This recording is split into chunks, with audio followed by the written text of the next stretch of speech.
If you take someone's home by lying on paper, there should be a price, even if it takes years to arrive. I was standing in a glass conference room at 7:40 a.m., setting out bottled water for people who earned more in an hour than my mother ever did. Everything felt normal until the man at the head of the table signed a document with a pen I recognized. It was navy blue, chipped near the clip. My mother kept the same pen in a kitchen drawer, wrapped in a grocery receipt. He paused, looked at me, and asked my name. In that moment, I knew the story I grew up believing was about to fall apart. If you take someone's home by lying on paper, there should be a price, even if it takes years to arrive. That morning, I was in a glass conference room on the 29th floor of a downtown Boston tower at 7:40 a.m., lining up bottled water so every label faced the same direction. The room smelled like lemon cleaner and burnt coffee. Outside the windows, the Charles River looked flat and metallic, and the city was still half asleep. But this floor was already wide awake. People in tailored suits walked past like they owned the air. They didn't look at me. They never did.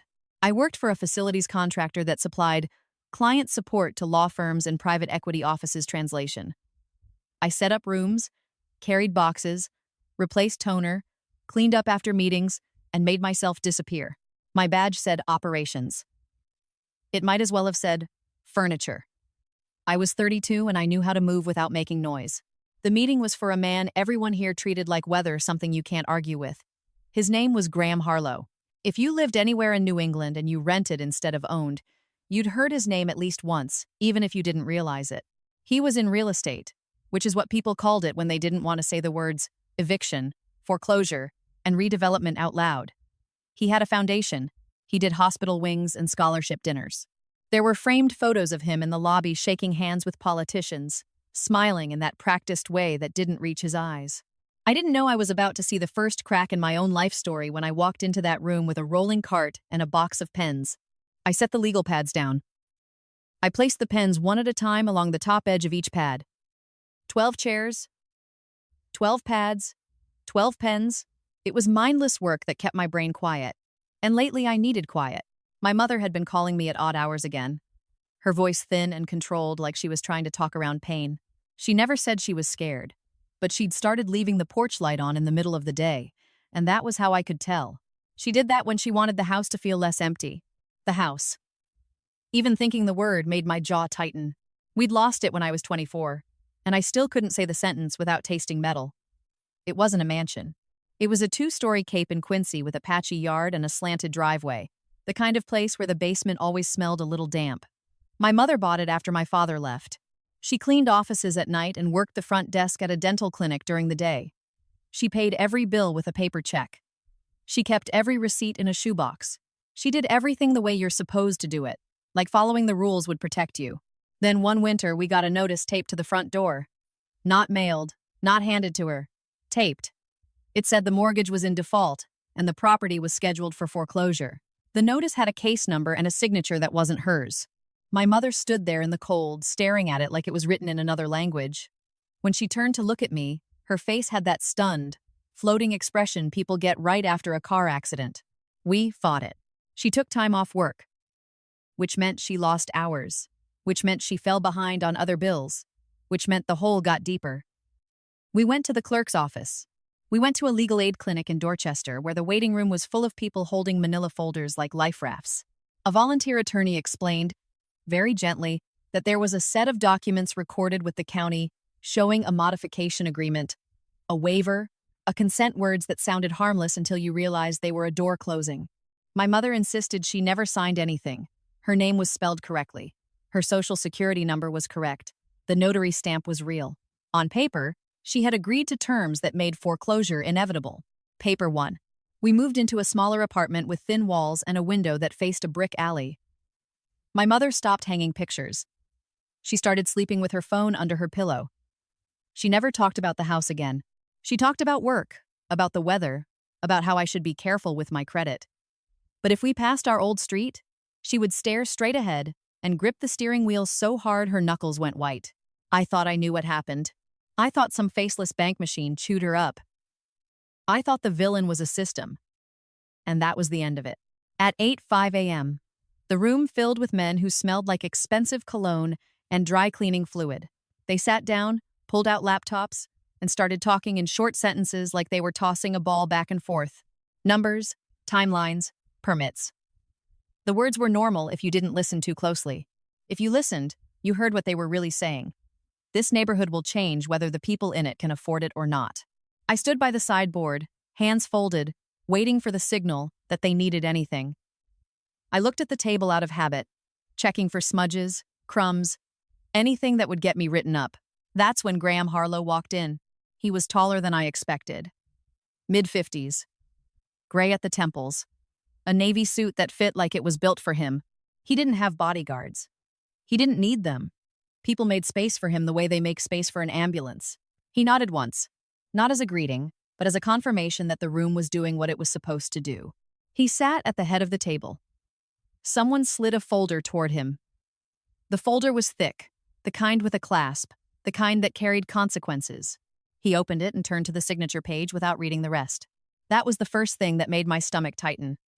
It wasn't confidence. It was routine. He reached for a pen. It was navy blue, and the plastic near the clip was chipped, like it had been dropped on a hard floor at least once. Nothing about it looked special. No logo, no engraving. Just a plain pen with a small scar. My breath stopped the way it does when you miss a step on a staircase. Because I'd seen that pen before. Not one like it. That pen. My mother kept it in a kitchen drawer in our apartment now, wrapped in a folded grocery receipt, the way some people wrap jewelry. She never let anyone borrow it. She never explained why. If I asked her for a pen, she would hand me another one, any other one. And if I opened that drawer, she'd close it quietly with her hip like it was a reflex. Once, when I was packing up dishes after we moved, the receipt had slipped open, and I saw handwriting on it tight. Block letters, a phone number written and crossed out, then written again. I'd asked her, half joking, why she kept a beat-up pen like it was a family heirloom. She'd looked at it for a second too long and said, "It was given to me, a long time ago." Then she put it back and shut the drawer. Now that pen was in Graham Harlow's hand. He uncapped it, signed with a quick slash, and slid the page back across the table like he was signing a dinner check. My palms went damp. My mouth went dry. I stared at the pen and felt the room tilt. Just slightly. Like the floor had shifted under me. I did what I always did when panic tried to climb up my throat. I forced my face to stay blank. I kept my shoulders loose. I stood still, but I couldn't stop watching his hand. His left hand rested on the table, relaxed, wedding ring absent. His right hand held the pen like he used it often. When he set it down, he didn't toss it into the pile with the other meeting pens. He placed it carefully on top of the folder, parallel to the edge, like it mattered. One of the attorneys laughed at something someone said. Someone else cleared their throat. The meeting rolled on. I could hear the sound of my own pulse louder than their voices. I told myself it was nothing. Pens are pens. Blue plastic is blue plastic. I told myself I was exhausted. I told myself my brain was grabbing at any pattern to make sense of a life that had never felt fair. Then Graham Harlow looked up. His eyes landed on me for the first time, not with warmth, not with interest, but with a sharp kind of focus, like he'd just remembered that the room contained a person who wasn't supposed to be part of the conversation. He held my gaze for a beat too long. "What's your name?" he asked. The room went quiet in the way it always does when someone powerful asks a question that isn't on the agenda. I swallowed. "My name's Casey," I said, because that was my name and my voice still worked. His expression didn't change, but something behind his eyes did, like a door had opened a crack and then snapped shut. He looked down at the folder again, and for a second his thumb rubbed the edge of the paper in a small, repetitive motion. "A nervous habit. Attell. Last name," he said, still calm. I hesitated, because nobody ever asked me that. Nobody cared. But the silence stretched, and I could feel the attention of the entire table shift toward me like a flashlight beam. "Navarro," I said. I watched his mouth tighten, just slightly, like he'd bitten the inside of his cheek. He didn't say, "Nice to meet you." He didn't smile. He didn't look away right away either. He stared at me like he was seeing a detail he'd missed, and it annoyed him. Then he leaned back in his chair, tapped the navy pen once against the folder, and said, to nobody in particular, "We're on a schedule. Let's keep moving." The conversation resumed, louder than it needed to be. Like everyone wanted to cover the strange moment with noise. I stood there, hands still folded, skin cold under my uniform, trying to breathe normally. But my brain was no longer quiet, because in my mother's kitchen drawer, that pen had never been just a pen. It had been a leftover piece of something she refused to name. And now it was in the hand of the man whose projects had been swallowing whole blocks of the city, the man people praised for revitalizing neighborhoods, like they were abandoned even when they were full of families. I looked at the folder in front of him and caught one line of text through the clear cover sheet before he turned it. An address, a zip code, a parcel number. It was a Quincy address. Not mine. Not anymore. But familiar enough that my throat tightened. I didn't have proof yet. I didn't have a plan. All I had was a chipped navy pen, a question asked like a warning, and the sudden, sick certainty that the version of my mother's story I'd been living with for 8 years was about to split open whether I was ready or not. I stayed in that conference room until the meeting ended because leaving would have meant admitting something was wrong, and I didn't want to give Graham Harlow the satisfaction of watching me break. I kept refilling water. I replaced a dead marker. I collected empty coffee cups. I did everything I was trained to do while my mind replayed the same image over and over. His hand, the chipped navy pen, the careful way he set it down like it belonged to him. When the last suit filed out, the room felt suddenly too big and too bright.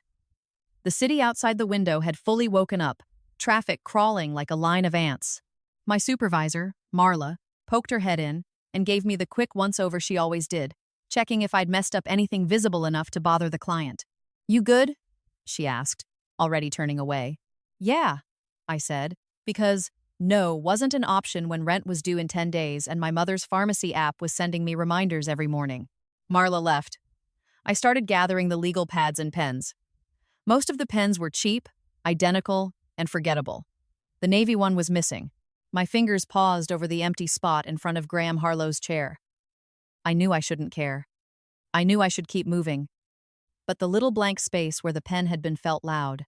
I cleaned the room anyway, slower than usual, scanning under chairs, along the baseboards, even though I knew he had taken it with him. Men like that didn't lose things. They kept them. They kept everything. By the time I got back down to the service hallway, my hands were shaking so badly I had to shove them into my pockets. I walked past the break room and kept going until I found a quiet corner near the freight elevator where nobody would see me breathe like I'd just run up 20 flights of stairs. I pulled out my phone and stared at my mother's name. Mom. I hadn't called her in the middle of a workday in months. She hated surprise calls. They made her nervous. She always assumed bad news was coming because bad news had trained her to expect it. I pressed call anyway. She picked up on the third ring. "Casey?" Her voice was careful, not sleepy, which told me she'd been awake for a while. She'd probably been sitting at her small kitchen table in the apartment she hated, the one with the cracked linoleum and the window that never quite shut. She'd probably been staring at her pill organizer like it was a countdown. "Hey," I said. My throat felt tight. "Are you at home?" "I'm here," she said. "Are you okay?" I didn't answer right away. I could hear a faint TV in the background, low volume, some daytime show she didn't watch but turned on for noise. Then I heard the soft clink of a spoon against a mug. Coffee. The same routine. The same survival. "Mom," I said slowly. "Do you still have that pen?" Silence. Not the kind where the call drops, but the kind where the person on the other end stops breathing for a second. "What pen?" she asked, too fast. "The navy one," I said. "The chipped one. The one in the drawer." Another pause. "Why are you asking me that?" she said. My stomach turned. No response for a beat. Then her voice lowered, like the walls might be listening. "Where?" "At work," I said. "In a meeting." "What kind of meeting?" "A legal meeting," I said, trying to keep my voice steady. "For a real estate deal." The man leading it signed paperwork with it. He had it in his hand. I waited for her to tell me I was imagining things. I waited for her to laugh, to call me dramatic, to say a pen is a pen. Instead, she whispered my name like it hurt. "Casey, who gave you that pen?" I asked. "Because it wasn't from Staples, Mom. You've treated that thing like it's radioactive for as long as I can remember. Where did you see it?" she asked again, ignoring my question. I swallowed. "Graham Harlow." Her breath caught so sharply it sounded like a small choke. My skin prickled. "Mom," I said. "You know him." "No," she said quickly. "I don't." But the word came out wrong. It wasn't denial. "Mom," I repeated, quieter. You do. The line stayed silent so long I thought she might hang up. When she finally spoke, her voice sounded older than it should have. I want you to listen to me. Do not do anything. Do you understand? Don't say his name to anyone. Don't ask questions at your job. Don't. Why? I cut in. I hated the way my voice shook. I hated that I sounded like a kid again. Why are you panicking? What is going on? She exhaled slowly, like she was trying to keep herself from falling apart. Because that man ruins people, she said. That's why. The words hit me hard, simple, and flat. Ruins people. Not makes things difficult. Not plays dirty.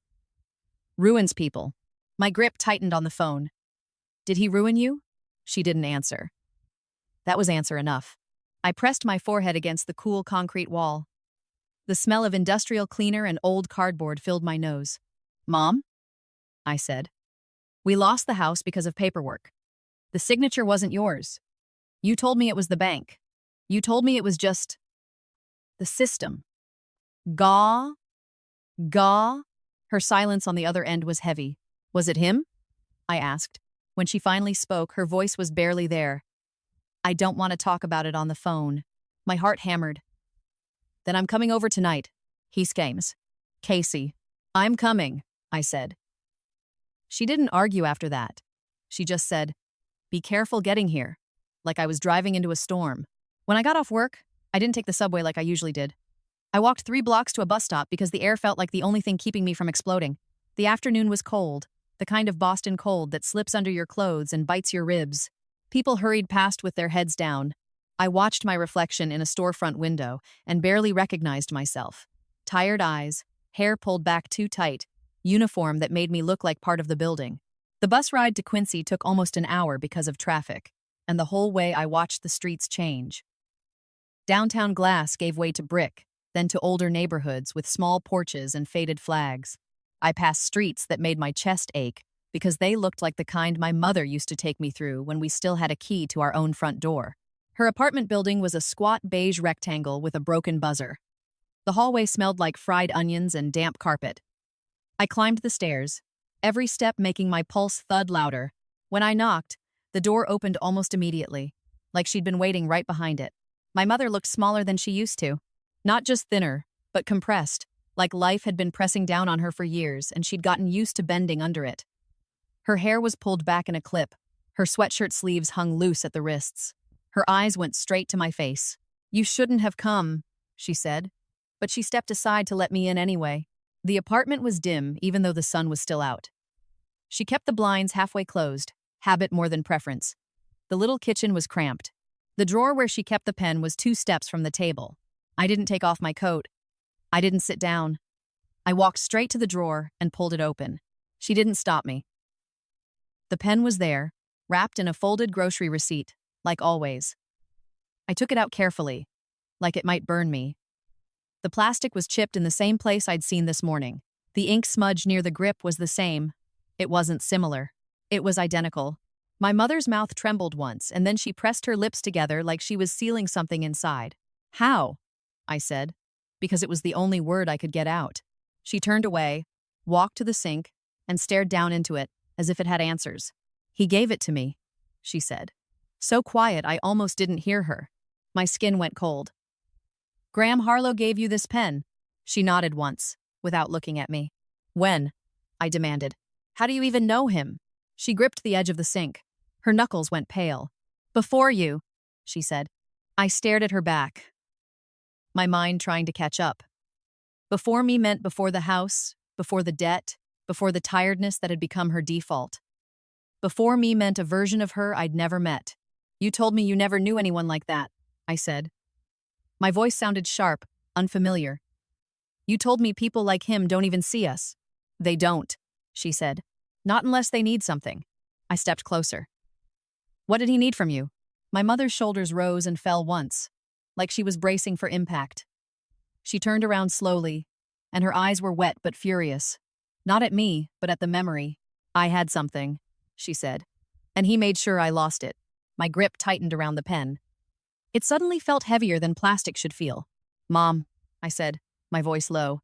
Did he take the house from us?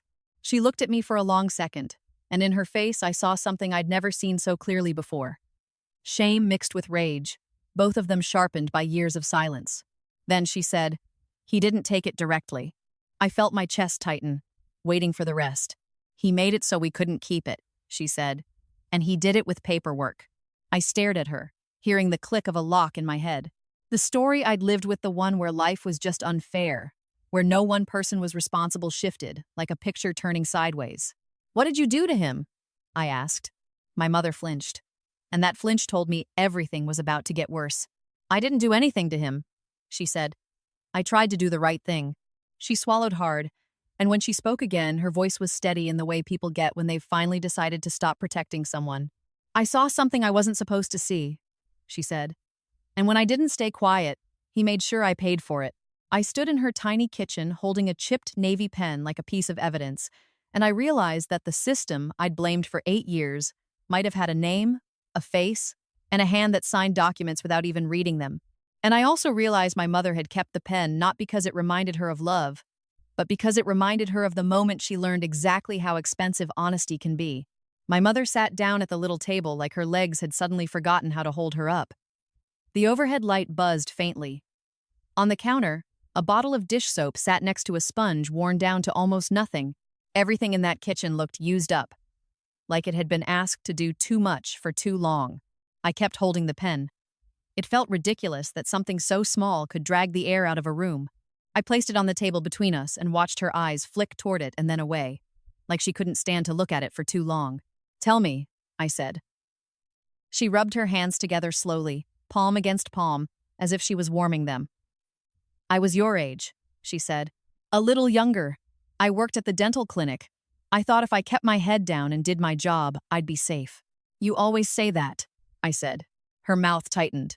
"Because I believed it." And it was true until the day it wasn't. I leaned forward. "What did you see?" She swallowed. "A file." "That's it?" I asked, frustration creeping in. "A file ruined our life?" "It wasn't a patient file," she said, and her eyes sharpened. "It was a property file, a stack of documents that came in with a courier bag. The clinic owner was on the phone all the time back then, always stressed, always whispering. One day he left his office door open and I saw papers spread across his desk. There were addresses highlighted, names crossed out, notes in the margins. It wasn't medical. It was business.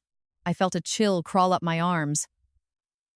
Because the owner was involved, she said, picking her words like they were glass. He had a side business with someone. Loans, investments. He thought it was easy money. He thought he was smart. And the someone was Graham Harlow. My mother's eyes flicked up to mine. She nodded once. I let out a breath I hadn't realized I was holding. "So you saw what? Exactly? A plan?" "I saw names," she said. "I saw a pattern. People who were behind on taxes. People who had liens.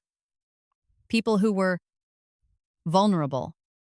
I didn't understand everything, but I understood enough to feel sick." I stared at her. My whole body felt tight, like I was bracing for a punch. "Did you tell someone?" "I told the owner I thought it was wrong," she said. "I said it looked like people were being targeted." He laughed at me. He said I didn't know how the world worked. Then he told me to forget I saw anything. "And you didn't." She shook her head. "I couldn't." I went home and I couldn't sleep. The next day, I took one page from the top of the stack when no one was looking. Just one page. I folded it and put it in my purse. My heart started pounding. "You stole it." "I copied it," she corrected, voice tense. "I didn't keep the original. I took it to a copy shop on Hancock Street during my lunch break. I made one copy. I put the page back before the owner noticed." "What was on it?" I asked. "An address," she said. "A woman's name. A note that said, 'Offer cash,' and another note that said, 'If she refuses, pressure with code violations.'" I felt my stomach twist. "Code violations," I repeated. "Like fines, like inspections." My mother nodded. "Like showing up at someone's house and saying their porch steps aren't up to standard and now they owe money they don't have?" I sat back hard in the chair. My mind flashed to the notice on our old door, the case number, the signature that wasn't hers. I remembered my mother's face when she read it. I remembered her trying to smile for me while her hands shook. What did you do with the copy? Her shoulders sank. I didn't know where to take it. I wasn't a lawyer. I wasn't anyone, so I held it. I told myself I'd figure it out. I stared at her. He came there? He walked in like he owned the building, she said. He didn't check in. He went straight into the owner's office. The receptionist tried to stop him, and he didn't even look at her. I was at the front desk. I saw him. I knew instantly he was the kind of man who doesn't apologize. My fingers curled into a fist under the table. Did you talk to him? No, she said quickly. I didn't want to be seen. But later the owner called me into his office. He looked scared. That's not a word I ever used for him. He told me I was being let go. No explanation. Just a check for my last week and a speech about restructuring. She rubbed her thumb against the side of the table as if feeling for a splinter. As I was leaving, Graham Harlow was in the waiting area. He was looking at a brochure rack like he was bored. When I walked past, he turned and he said my name. My throat tightened. He knew your name. He knew everything, she said. He smiled and he said, You work hard, Miss Navarro. Hard work is valuable. Then he handed me that pen and said, You'll want to sign the right things in life. The way she said it made my skin crawl. It wasn't advice. It was a threat dressed up as a compliment. What happened next? I asked. Though I already felt like I knew. My mother's eyes went glossy, but she didn't cry. Not for the property stuff. For insurance billing. For something else. The kind of thing that makes you lose your license and your friends. He called me once, in the middle of the night, sobbing.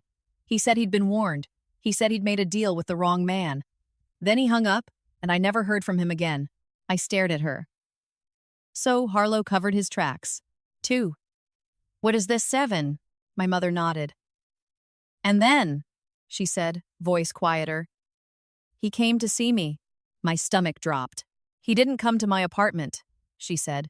He met me outside the clinic when I came to pick up my last pay stub. He was waiting by a black SUV. He acted like it was casual. Like we were neighbors. He asked me if I had any papers that didn't belong to me. I felt heat surge up my neck. I lied, she admitted. He didn't raise his voice. He didn't touch me. He just looked at me and said, I believe you. But his tone said the opposite. She took a shaky breath. The next week, she said, my landlord told me my rent was going up. A lot. Out of nowhere. Then my hours at the dental clinic were cut at the new place I found. Then my car got towed from a legal spot, and I couldn't prove it was wrong. Little things.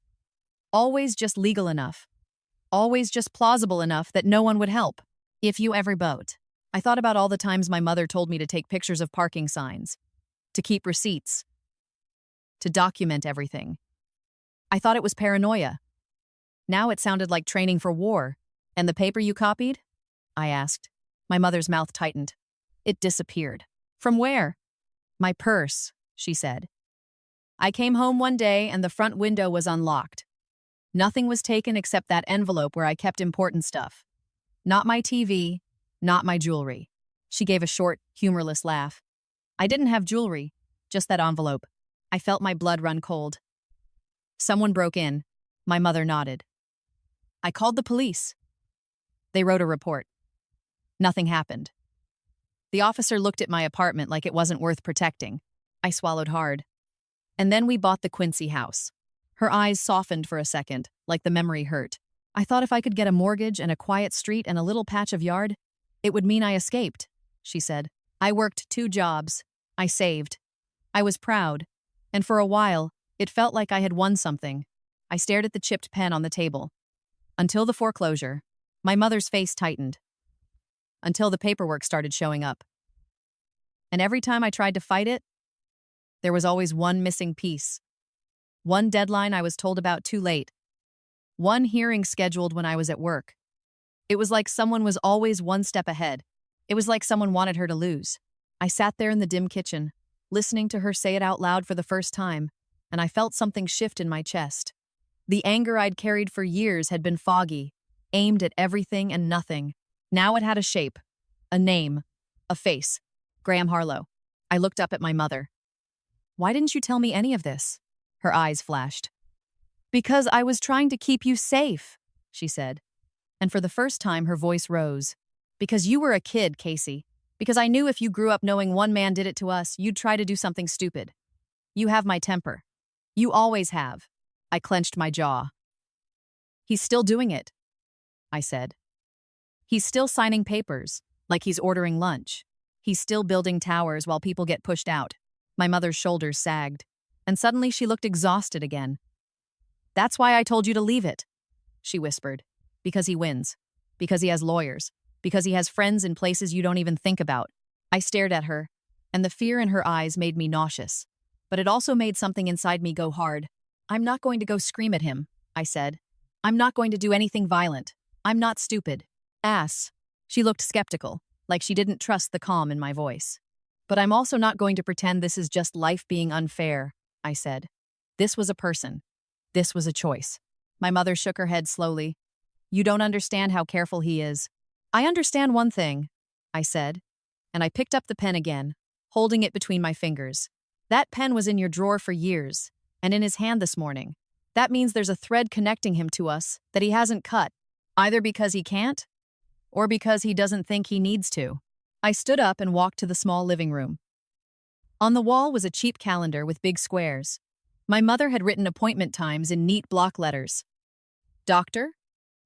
Lab? Pharmacy? She was trying to control what she could. I turned back to her. What's going on with you? I asked, and my voice softened despite myself.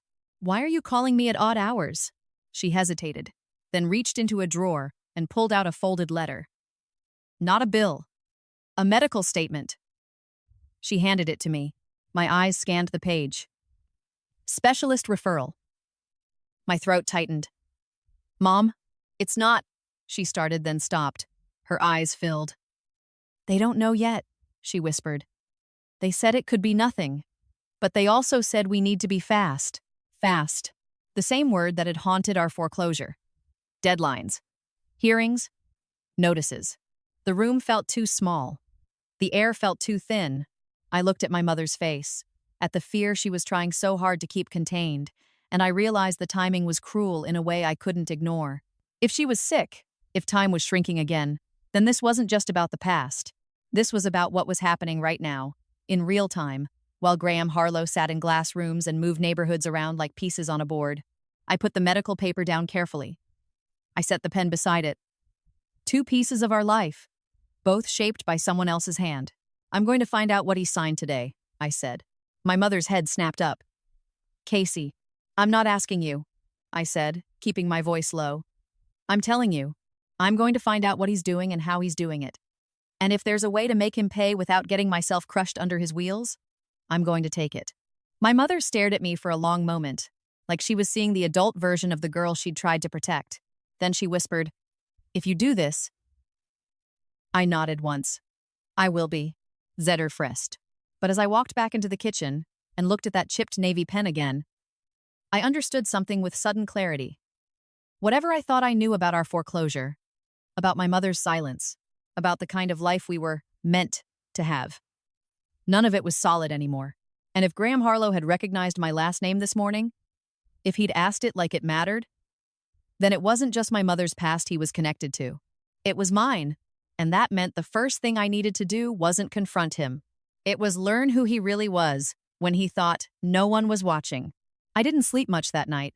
I stayed on my mother's lumpy couch with a blanket that smelled like detergent and old fabric softener, staring at the ceiling fan as it turned slow and uneven. Every time I closed my eyes, I saw Graham Harlow's hand moving across a signature line like it was nothing. And then I saw my mother standing in the cold with that foreclosure notice stuck to our door like a shame label. Around 2 a.m., I got up and went into the kitchen.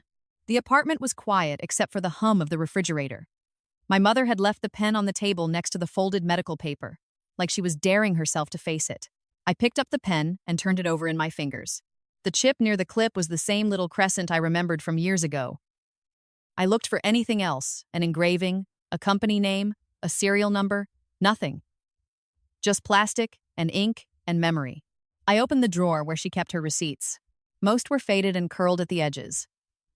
Pharmacy. Gas. Grocery stores that didn't exist anymore. Underneath them was a shoebox filled with envelopes. I lifted the lid and saw what she'd been hiding from me in a way that wasn't dramatic, just exhausted. Not secrets, exactly. Evidence she never knew how to use. There were copies of letters from the bank. There were court notices. There were handwritten notes with dates and names. There was a printout of an email thread with a legal aid clinic where someone had written, "We're sorry, we don't have capacity." There was a yellowed copy of the foreclosure filing with a stamped seal. I ran my finger over the stamp like it was a bruise. My mother padded in behind me. She was in socks and an oversized t-shirt, hair a mess. Eyes puffy like she'd been half awake all night, too. "I knew you'd go through that box," she said. "I'm not trying to disrespect you," I told her, keeping my voice low. "I'm trying to understand." She sat at the table and watched me spread papers out. Her posture was stiff, like she was bracing for the past to swing back and hit her. "Where's the page you copied from the dental clinic?" I asked. Her eyes dropped. "Gone," she said. "You're sure you didn't keep a second copy?" "I didn't have time," she said. "I was young and scared, and I thought the one copy was enough. When it got stolen, I told myself it was a message. I told myself if I tried again, next time, it wouldn't be paper they took." I looked at the foreclosure filing again. "This signature?" I said, tapping the line with my finger. "They said it was yours." My mother leaned forward, squinted, then shook her head. "It's close," she said. "Close enough to fool someone who's rushing. But that's not my hand." "You never tried to prove it?" I asked.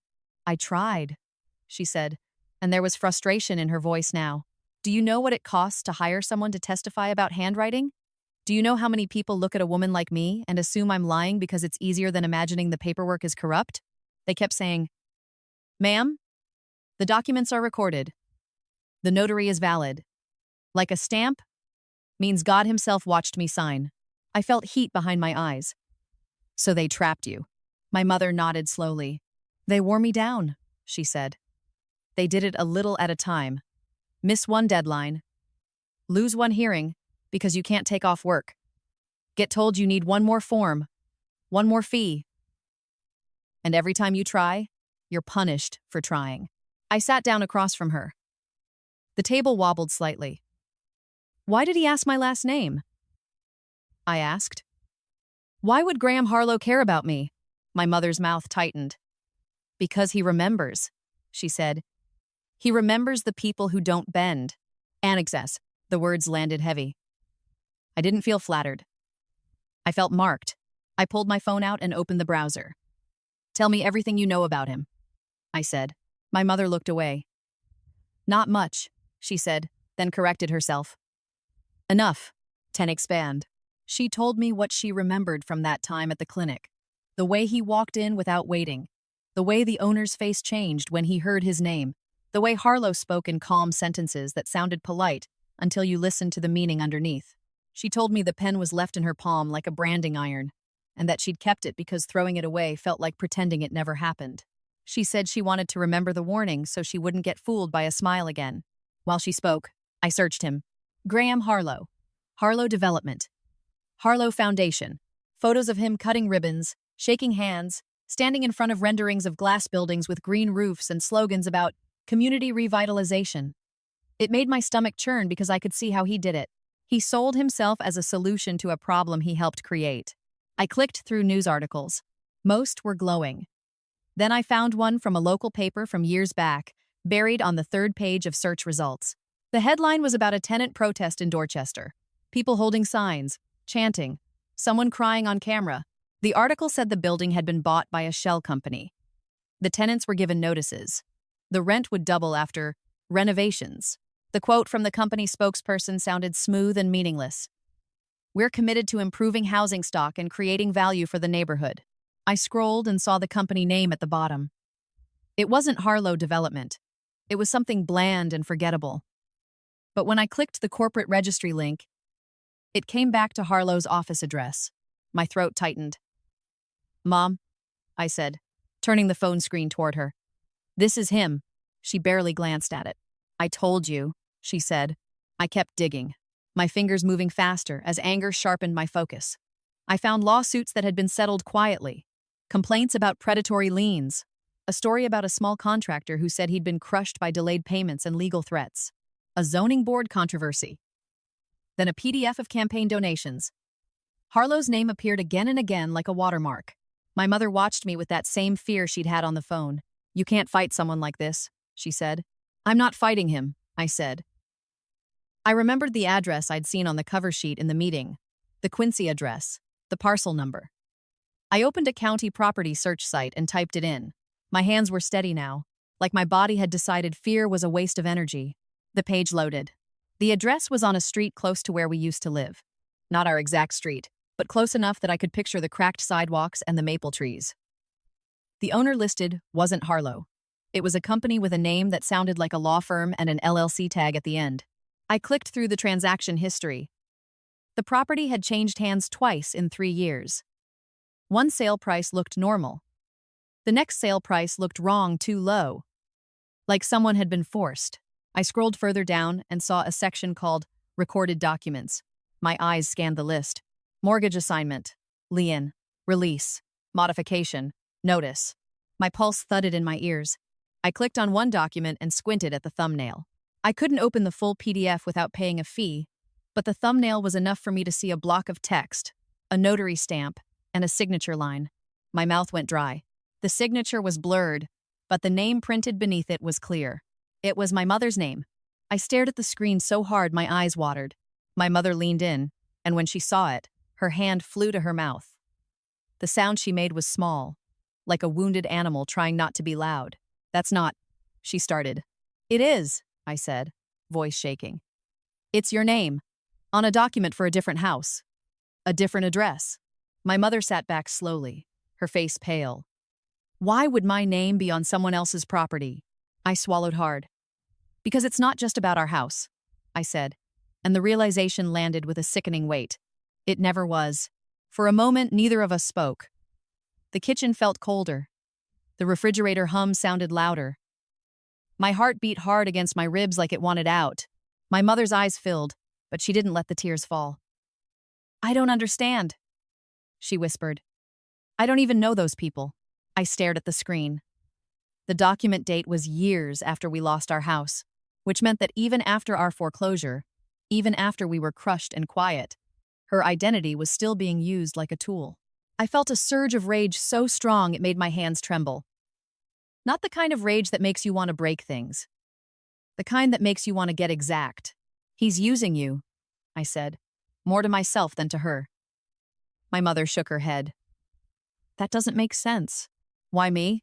I looked at her, and I saw it. The answer wasn't about her as a person. It was about her as a category. Working class. No lawyer, no power. A woman who cleaned up after other people. Someone whose name could be dragged through paperwork because the odds of her fighting back were low. "You were convenient," I said quietly. "And you were already broken." Her face flinched at the word broken, but she didn't correct me. I stared at the county site again and felt something settle inside me, heavy but clear. If my mother's name was showing up in property documents years after our foreclosure, then this wasn't just one theft. It was a method, a system with a face. And now, because I'd seen the pen, because I'd heard her say his name out loud, because I'd seen her printed name under a signature that wasn't hers, I couldn't unsee any of it. I looked up at my mother. "Do you still have the police report from the break-in?" I asked. She blinked. "What?" "The time the envelope was stolen," I said. "The report number. Anything." She nodded slowly, stood up, and walked to the shoebox again. She pulled out a folded paper, the edges soft from being handled. She slid it across the table. I stared at the report. The date, the address, the officer's name, the line that said, "No signs of forced entry." No signs. Because the window had been unlocked. Because whoever did it wanted it to look like nothing. I took a deep breath and picked up my phone again. "Okay," I said. My mother's eyes widened. "Okay, what?" "Okay," I repeated, and my voice surprised me with how steady it sounded. "If he's still using your name, then there's a trail. There's paperwork. There are filings. There are people who touch these documents. Notaries, clerks, attorneys. Someone always leaves fingerprints, even if it's just digital." It sounded. My mother stared at me like she wanted to believe me but couldn't afford hope. I looked at the chipped navy pen on the table. I thought about Harlow placing it carefully on the folder. Like it mattered. Like it was part of his routine. "I'm going to do what he doesn't expect," I said. "I'm going to act like I belong in the rooms where this happens. And I'm going to watch." My mother's voice went tight. "Casey, you don't have access." I cut her off gently. "I do," I said. "I'm already there. I'm the person they ignore. The person they talk over. The person they don't notice moving behind them with a cart." I could see fear rise in her face again. But under it, I saw something else too. A flicker of relief that someone was finally naming what had been done to her. I picked up the pen one more time and slid it into my pocket. Not as a weapon, but as a reminder. Because if Graham Harlow had asked my last name that morning, and if my mother's name was still being used in property files years later, then the story I'd grown up believing that we were just unlucky, that we were just collateral damage, wasn't the whole truth.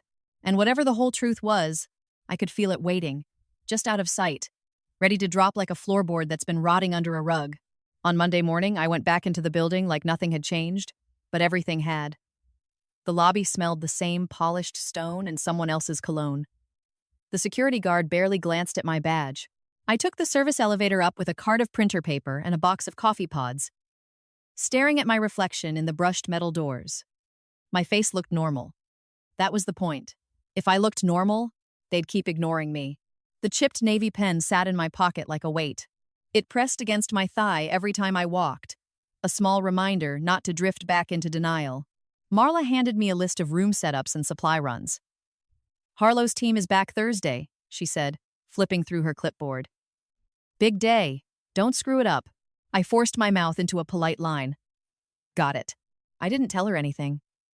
I didn't ask questions that sounded like curiosity. I didn't mention my mother's name. I did my job. I moved through hallways that weren't meant for people like me and listened to the way important people talked when they assumed the air was private. On my lunch break, I sat in a back stairwell with my phone and a notebook. I'd stopped bringing notebooks to work years ago because writing anything down made me feel paranoid. But now paranoia felt like a luxury I couldn't afford. I wrote dates, names I overheard, company initials on folders, which conference rooms were used for which teams. I wrote the floor number and the time I saw Graham Harlow arrive last week, and the time he left and who was with him. Then I did the thing I'd never done before, not because I didn't know how, but because I always believed it wouldn't matter. I pulled public records. I paid the fees. I downloaded PDFs. I stopped waiting for someone else to care. That night at my mother's apartment, I spread my laptop on the kitchen table and opened the county registry site again. I bought the document with my mother's name on it. My finger hesitated over the Pay Now button because it felt wrong that the truth had a price tag. But I paid anyway. The PDF loaded. I zoomed in until the letters were sharp. My mother leaned over my shoulder, hand resting lightly on my back like she needed to anchor herself. The document was a limited power of attorney, authorizing an agent to sign on her behalf in connection with property transactions. It had her printed name and a signature that looked close enough to fool a bored clerk. It also had a notary section at the bottom. The notary's name was typed clearly, along with a commission number and an address. My breath caught. "Mom," I said. My mother whispered, "That's not my signature." "I know," I said. "But the notary isn't fake." She stared at the screen. "How do you know?" "Because there's a commission number," I said. And my voice was steady now, almost cold. "That means there's a record. This person exists." I clicked the state notary lookup site and typed the commission number in. A name and active status popped up instantly. Active. My skin prickled. "She's still working," I said. My mother sank into the chair. "So what does that mean?" "It means someone notarized a document with your name on it," I said. "Either she did it and she's dirty, or her stamp is being used without her. Either way, it's a crack." "Two there." My mother's eyes looked distant, like she was watching a memory play in her head. "I believe you," I said, and something in my chest tightened at how long it had taken for anyone to say that to her without hesitation. I went back through the document and found the witness line. One witness name, one phone number. The phone number was partially redacted, but not all the way. Enough digits showed that I could see the area code. "Boston." My pulse sped up. "They were sloppy," I murmured. My mother looked up sharply. "Don't say that like it's good."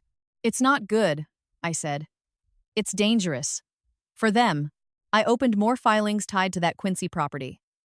Every time the property changed hands, there was another stack of documents, another set of names, another notary stamp. I began to see a pattern the way my mother had seen it years ago at the dental clinic. A chain of LLCs, each one with a bland name and a mailbox address. The same few law firms. The same notary appearing again and again. People getting squeezed. Properties flipping. Neighborhoods changing. The story wasn't random. It was engineered. At 11:30 p.m., after my mother went to bed, I sat alone at the table and stared at the screen until my eyes burned. I thought about the foreclosure notice taped to our old door. I thought about my mother's break-in. I thought about Graham Harlow asking my last name like it mattered. I whispered into the quiet apartment. Why? The question hung there because I wasn't asking why he was greedy. I understood greed. I was asking why my mother's name kept showing up. Why her specifically? Why the pen? Why he'd cared enough to mark her and then care enough to keep that mark. On Tuesday, my mother called me at 6:15 a.m. I could tell by her voice she'd been awake for hours. I had another appointment, she said. My stomach tightened. What did they say? They want more tests, she said. She tried to sound casual, but I could hear the tremor underneath. They said the imaging wasn't clear. I closed my eyes, gripping my phone. Okay, I said. When? Thursday, she said. In the morning. Thursday. It felt like the world was daring me to split myself in half. I'll be there, I said automatically.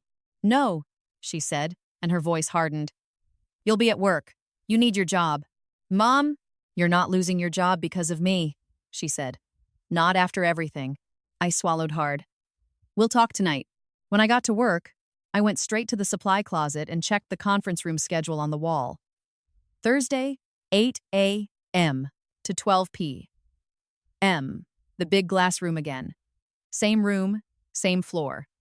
Same ritual. A plan began to form, not the kind made of dramatic speeches or bold moves, but the kind made of small, careful steps. Because I couldn't overpower Graham Harlow. I couldn't outspend him. I couldn't outrank him. But I could do one thing he didn't think anyone like me could do. I could pay attention. That afternoon, I walked past the conference room and saw a shred bin tucked against the wall in the hallway outside. Locked. Corporate grade. The kind you need a key to open. It was there for client confidentiality. It was there so paper could disappear. A simple thought landed in my brain like a pebble. Paper always goes somewhere. On Wednesday, I showed up early and asked the IT guy, a bored-looking man named Devin, if the printer on our floor was working. He shrugged. Depends which one. The one by the break room jams. I need to print a form for HR, I said, and smiled like I was helpless. Can you tell me which printer logs jobs? Marla said something about it. Devin rolled his eyes. They all log, he said. Why? So I don't get blamed if it disappears, I said. He laughed once, not unkindly. Everything disappears, he said. But if you want, use printer 29B. It stamps your user ID on the job. I nodded like I didn't care, but the information slid into place. Everything logged. Everything left a trail. That night, I went back through the property filings and made a list of the names and numbers that appeared more than once. I didn't do anything illegal. I didn't hack. I didn't break into anything. I just built a map out of things the public could see if they knew where to look. The notary. The law firm. The LLC mailbox address. A property manager's name that popped up as a contact on multiple permits. A consulting company that handled code compliance. That phrase made my jaw clench. Code compliance was exactly what my mother had read on that paper years ago. Pressure with code violations. Around midnight, I opened social media and searched the notary's name. Her profile was public. She had pictures of a golden retriever, a wedding, a vacation to Disney. Her bio said, Notary Public, Loan Signing Agent. She looked like someone who would chat in line at Target. I stared at her smiling face and felt something complicated. Anger, yes, but also a cold curiosity. Was she part of it? Or was she another tool being used? I didn't know yet. So I didn't act yet. Thursday morning came fast. I left my mother's apartment before sunrise. She was asleep when I walked out, her breathing shallow and uneven. Her appointment was later that morning. I hated that I couldn't be there, but she was right. If I lost my job, we would lose everything else too. It was a brutal math I understood now with painful clarity. At Shu, Chugofem A. M. I was on the 29th floor with my cart, setting up the glass room again. Bottled water. Legal pads. Cheap pens. And then, because my hands were steady and my face was blank, I did one extra thing. I placed a single white legal pad under the sideboard where people stacked discarded drafts. It looked like nothing. Like a forgotten pad. Like the kind of thing people ignored. Inside the pad, between the pages, was a thin sheet of carbon paper I'd bought at an office supply store on my way home from work. Old school. Legal. Not a gadget. Not a trick that beeped or blinked. Just something that could capture impressions if someone wrote hard enough on the page above. If someone signed something on top of it, it was a small risk. It might get me nothing. It might get me fired if someone found it and cared enough to ask why it was there. But that's the thing about people like Graham Harlow. They don't look for threats in the corners. They look for threats at eye level, with money and titles. At 8:03 a.m., the suits arrived. At 8:10 a.m., Graham Harlow walked in, calm as ever, and sat at the head of the table. He didn't glance at me. I moved quietly along the wall, refilling coffee, collecting empty cups, doing what I was supposed to do while my entire body stayed locked in alertness. At Neo, Shutana M. He opened another thick folder and turned to the back. He picked up the chipped navy pen, and this time, before he signed, he looked up and his eyes found me again. Navarro, he said softly, like he was testing the name on his tongue. My stomach dropped. Yes, I managed. He stared at me for a beat, then smiled in a way that made my skin crawl because it was so mild and so controlled. Tell Marla, he said. We'll need the room cleared for 10 minutes at the end. No staff. Wes. It wasn't a request. It was a command. And the fact that he said Marla's name told me he knew everyone's name who mattered to him. I nodded and stepped out.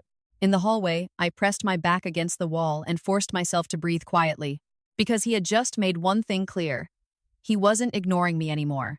And if Graham Harlow had decided to notice me, then I wasn't just watching a powerful man do business.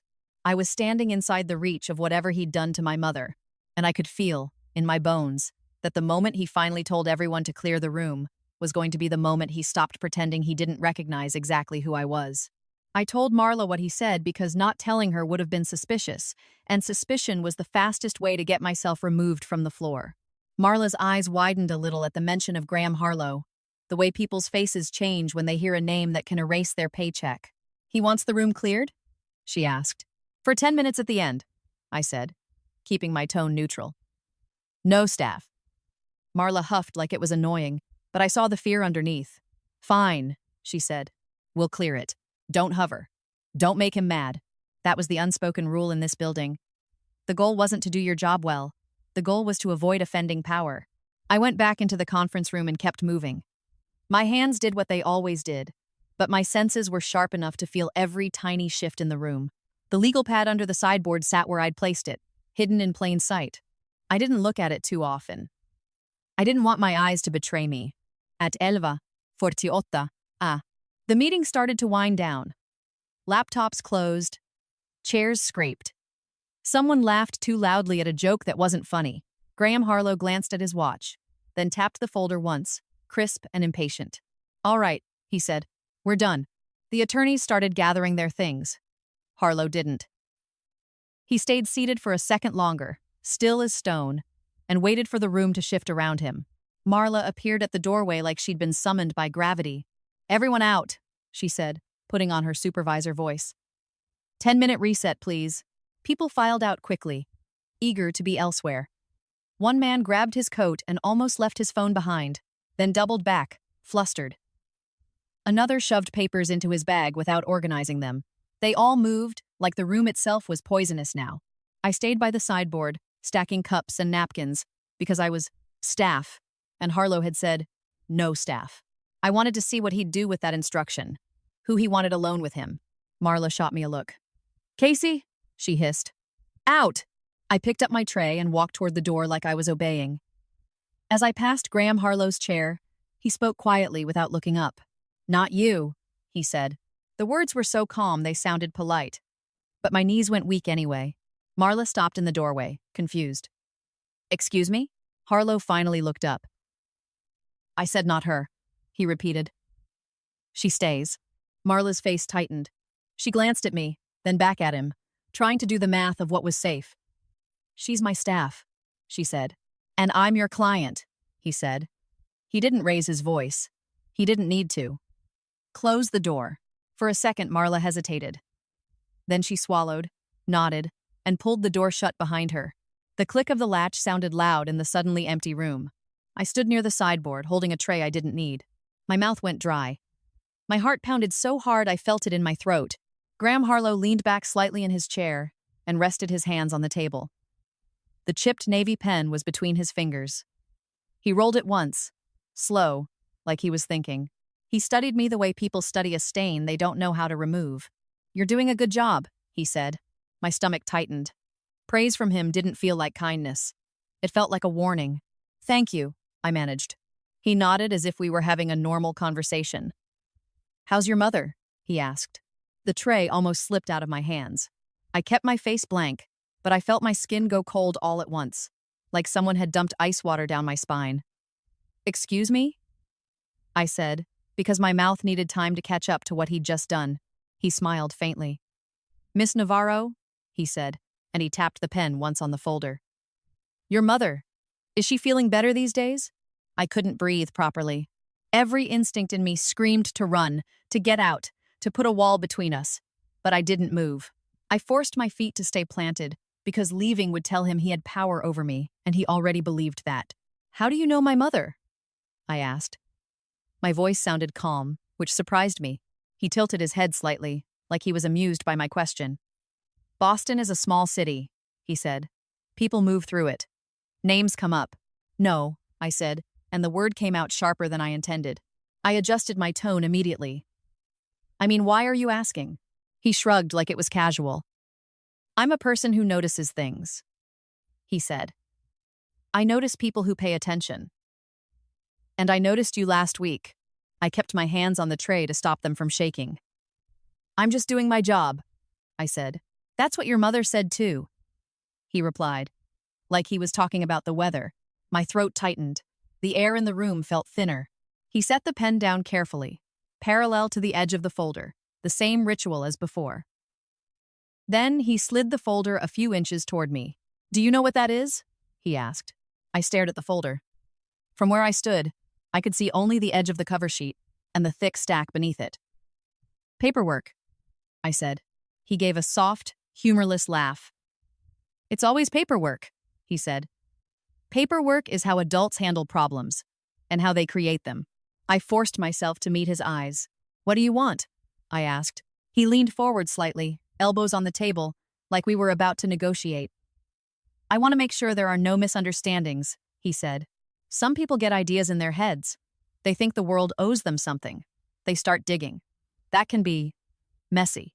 My pulse hammered, but my mind was weirdly clear. He wasn't offering me money. He wasn't begging for silence. He was doing what my mother had described years ago, speaking politely while showing teeth. I don't have any misunderstandings, I said. His eyes narrowed a fraction. No? He asked. Because I saw your face when you noticed the pen. That was an old face.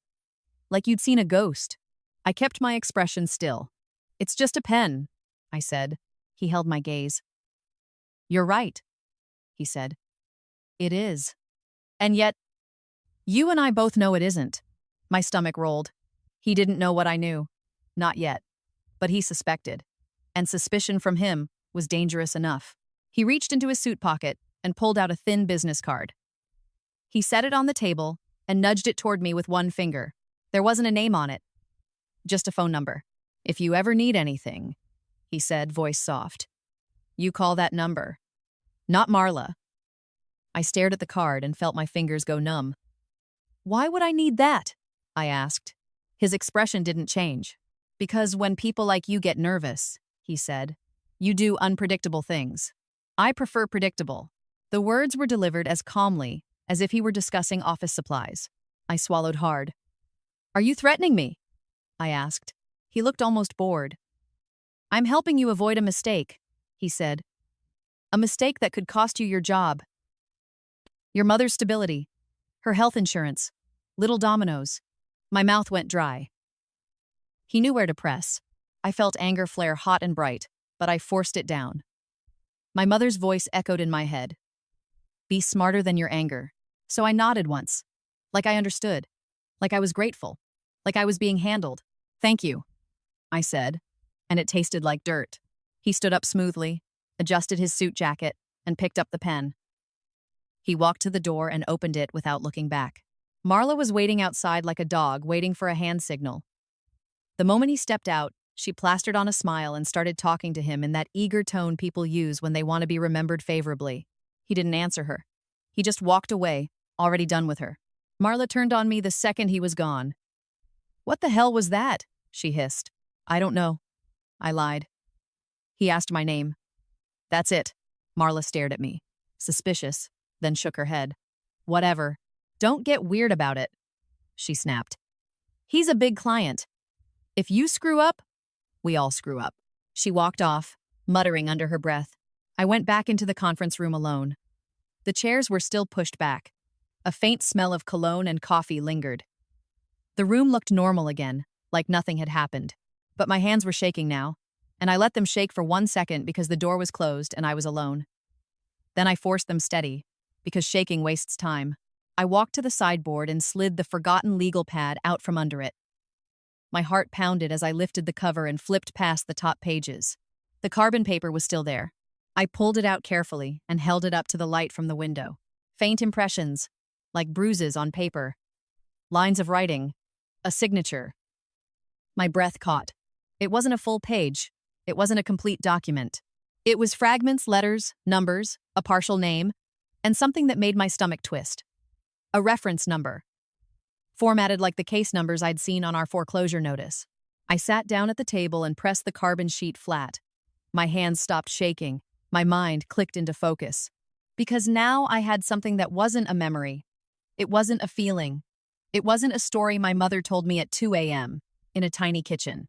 It was an imprint from the same kind of paperwork that had crushed us before. I photographed it with my phone from 3 angles, then tucked it back into the legal pad and slid the pad into my bag under a stack of napkins like it belonged there. Then I walked into the hallway and headed straight to the stairwell, because I couldn't breathe in the open air of the office anymore. In the stairwell, I leaned against the cold concrete and stared at the business card Harlow had left me. The number sat there like a dare. Call me. Keep it predictable. My mother was at her appointment right now. I imagined her sitting in a waiting room with a paper cup of water, pretending she wasn't scared. I imagined a doctor looking at images on a screen, deciding how to phrase bad news gently, and I realized something with a jolt so sharp it made my vision blur for a second. Graham Harlow hadn't pulled me aside to scare me because he knew I had proof. He pulled me aside because he was afraid I was going to look for it. That meant he was still hiding something. Still protecting a method. Still using people the way he used my mother. I held the carbon sheet photo on my phone and zoomed in until the numbers were clear. Then I opened my notes app and typed them out carefully, digit by digit, like I was copying a lock combination. Because if I did this right, I wasn't going to have to confront Graham Harlow with rage or threats. I was going to let his own paperwork do what it always did. I was going to make it speak. I didn't go straight back to work after the stairwell. I walked down 3 flights, stopped at a landing, and called my mother. My thumb hovered over her name for a second because I didn't want to add to her fear right before a doctor did it for me, but my need to hear her voice won anyway. She picked up on the second ring. The sound behind her was soft, muffled, like she was in a waiting room full of people trying not to listen to each other's lives. "I'm here," she whispered. "What did they say?" I asked. My voice came out flatter than I meant it to. She exhaled slowly. "They want a biopsy," she said. "They said there's a spot they don't like." The words hit me right in the ribs. I sat down on the stairwell step, cold concrete against my thighs through my uniform. "When?" I asked. "Next Tuesday," she said. "They're trying to get me in fast." Fast again. Always fast when the stakes were ours. I pinched the bridge of my nose and forced my breathing to stay even. "Okay," I said. "Okay, we'll handle it." My mother's voice tightened. "You're at work," she said. And it wasn't a question. "Yeah," I said. There was a pause. "You sound strange," she said. "What happened?" "You? What happened?" I stared at the concrete wall in front of me. I saw Harlow's eyes. I saw the business card with the number and no name.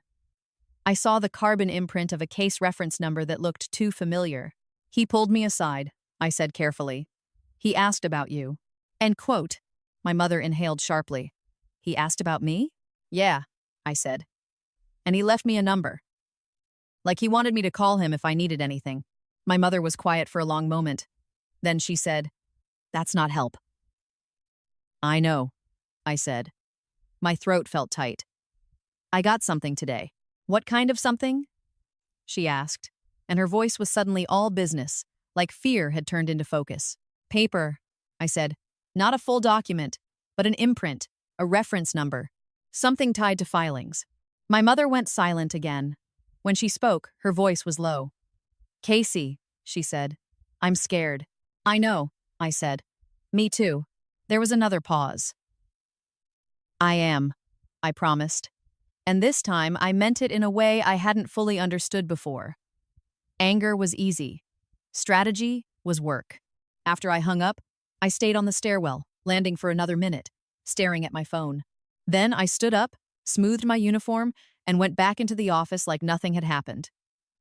I didn't rush. I didn't look around like I was hiding something. I carried my cart down the hallway and replaced toner in a printer on the far side of the floor. I made myself useful, invisible, safe. All afternoon, my brain worked in the background. Not like panic, but like math. I kept thinking about what Harlow had said. Paperwork is how adults create problems. And I kept thinking about how he'd asked my last name, then my mother's, then tried to make me predictable. That wasn't a man who felt secure. That was a man who knew how quickly a small thing could ruin him if it landed in the right place. That night, I sat at my mother's kitchen table again with my laptop open, the carbon sheet photo pulled up on my phone next to it. The apartment was quiet. My mother was in her bedroom, door half closed, trying to sleep. I could hear her shifting occasionally, the soft creak of the mattress, the sound of someone who can't find a comfortable position because her body is busy worrying. I typed the reference number into the county registry search bar like I was entering a prayer. Nothing. I tried a different format, adding hyphens, removing them, swapping letters that might have been misread in the imprint. Still nothing. I forced myself not to spiral. A reference number might not be a county number. It could be internal, a law firm tracking code, a file identifier. It could be something used in a title office. The point wasn't that I could solve it in one night. The point was that I now had a thread. And threads lead somewhere if you don't let go. I opened the PDF of the power of attorney document again and zoomed in on the notary section. Same notary, same commission, same address. I copied the notary's full name into a new search. Her name appeared in dozens of documents across multiple counties. She was busy. Too busy. It wasn't normal for one notary to be attached to that many filings unless she did loan signings for a living, which her profile said she did. That could be innocent. It could also be exactly what a machine like Harlow's used, someone who signed papers all day and didn't ask too many questions. I wrote her name in my notebook and drew a box around it. Then I looked at the law firm listed on the Quincy document. I searched the firm. They had a polished website with headshots and friendly language about serving clients with integrity. Under practice areas, they listed real estate, trusts, and asset protection. Asset protection. The phrase made my skin itch. Protection from what? From people like my mother, trying to hold on.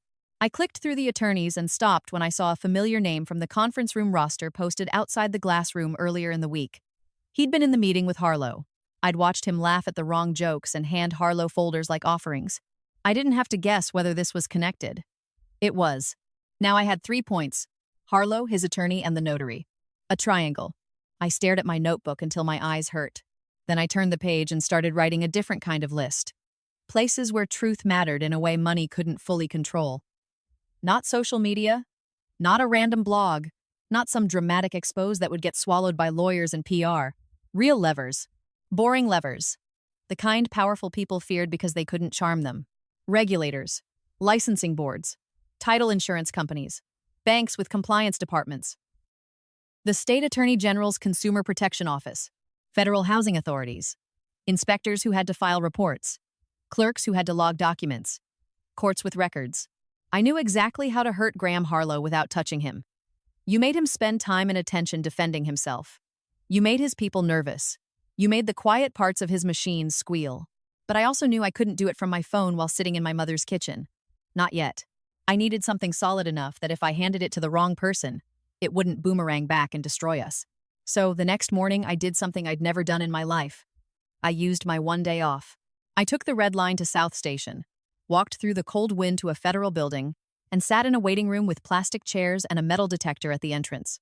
I told the receptionist I wanted information about identity misuse in property filings. I kept my request simple, because the more dramatic you sound, the less people take you seriously. The receptionist handed me a brochure and pointed me toward a website. Most of it's online, she said, bored. I nodded, thanked her, and left, because I wasn't actually there for the brochure. I was there to see how the place worked, where the offices were, what the security was like, how people moved in and out. I was there to remind myself that institutions weren't mystical. They were just buildings full of humans doing jobs. Humans could be reached. Humans could be convinced. Humans could be pressured by facts. On the way home, I stopped at a public library. Instead of going back to my apartment, I asked a librarian for help accessing newspaper archives. My mother's generation still believed libraries were safe places. Maybe she was right. I pulled up old articles about tenant disputes, code enforcement controversies, sudden renovations, and LLC purchases in Quincy, Dorchester, and Roxbury. Harlow's name wasn't always attached, but his shadow was. The same mailbox addresses showed up, the same consulting company, the same law firm. After 2 hours, my eyes were gritty and my neck hurt, but I had a list of properties and dates that looked like a pattern, not a coincidence. And then, buried in a tiny local business journal archive, I found a short article from 10 years ago about a small title company being acquired. The title company had handled high-volume transactions for multiple large development firms, including Harlow Development. The title company name made my stomach twist because I recognized it from the documents I'd pulled. Harborline Title Services. I clicked through the archive and found a mention of Harborline's compliance officer at the time. A name. A woman. No photo. I wrote it down.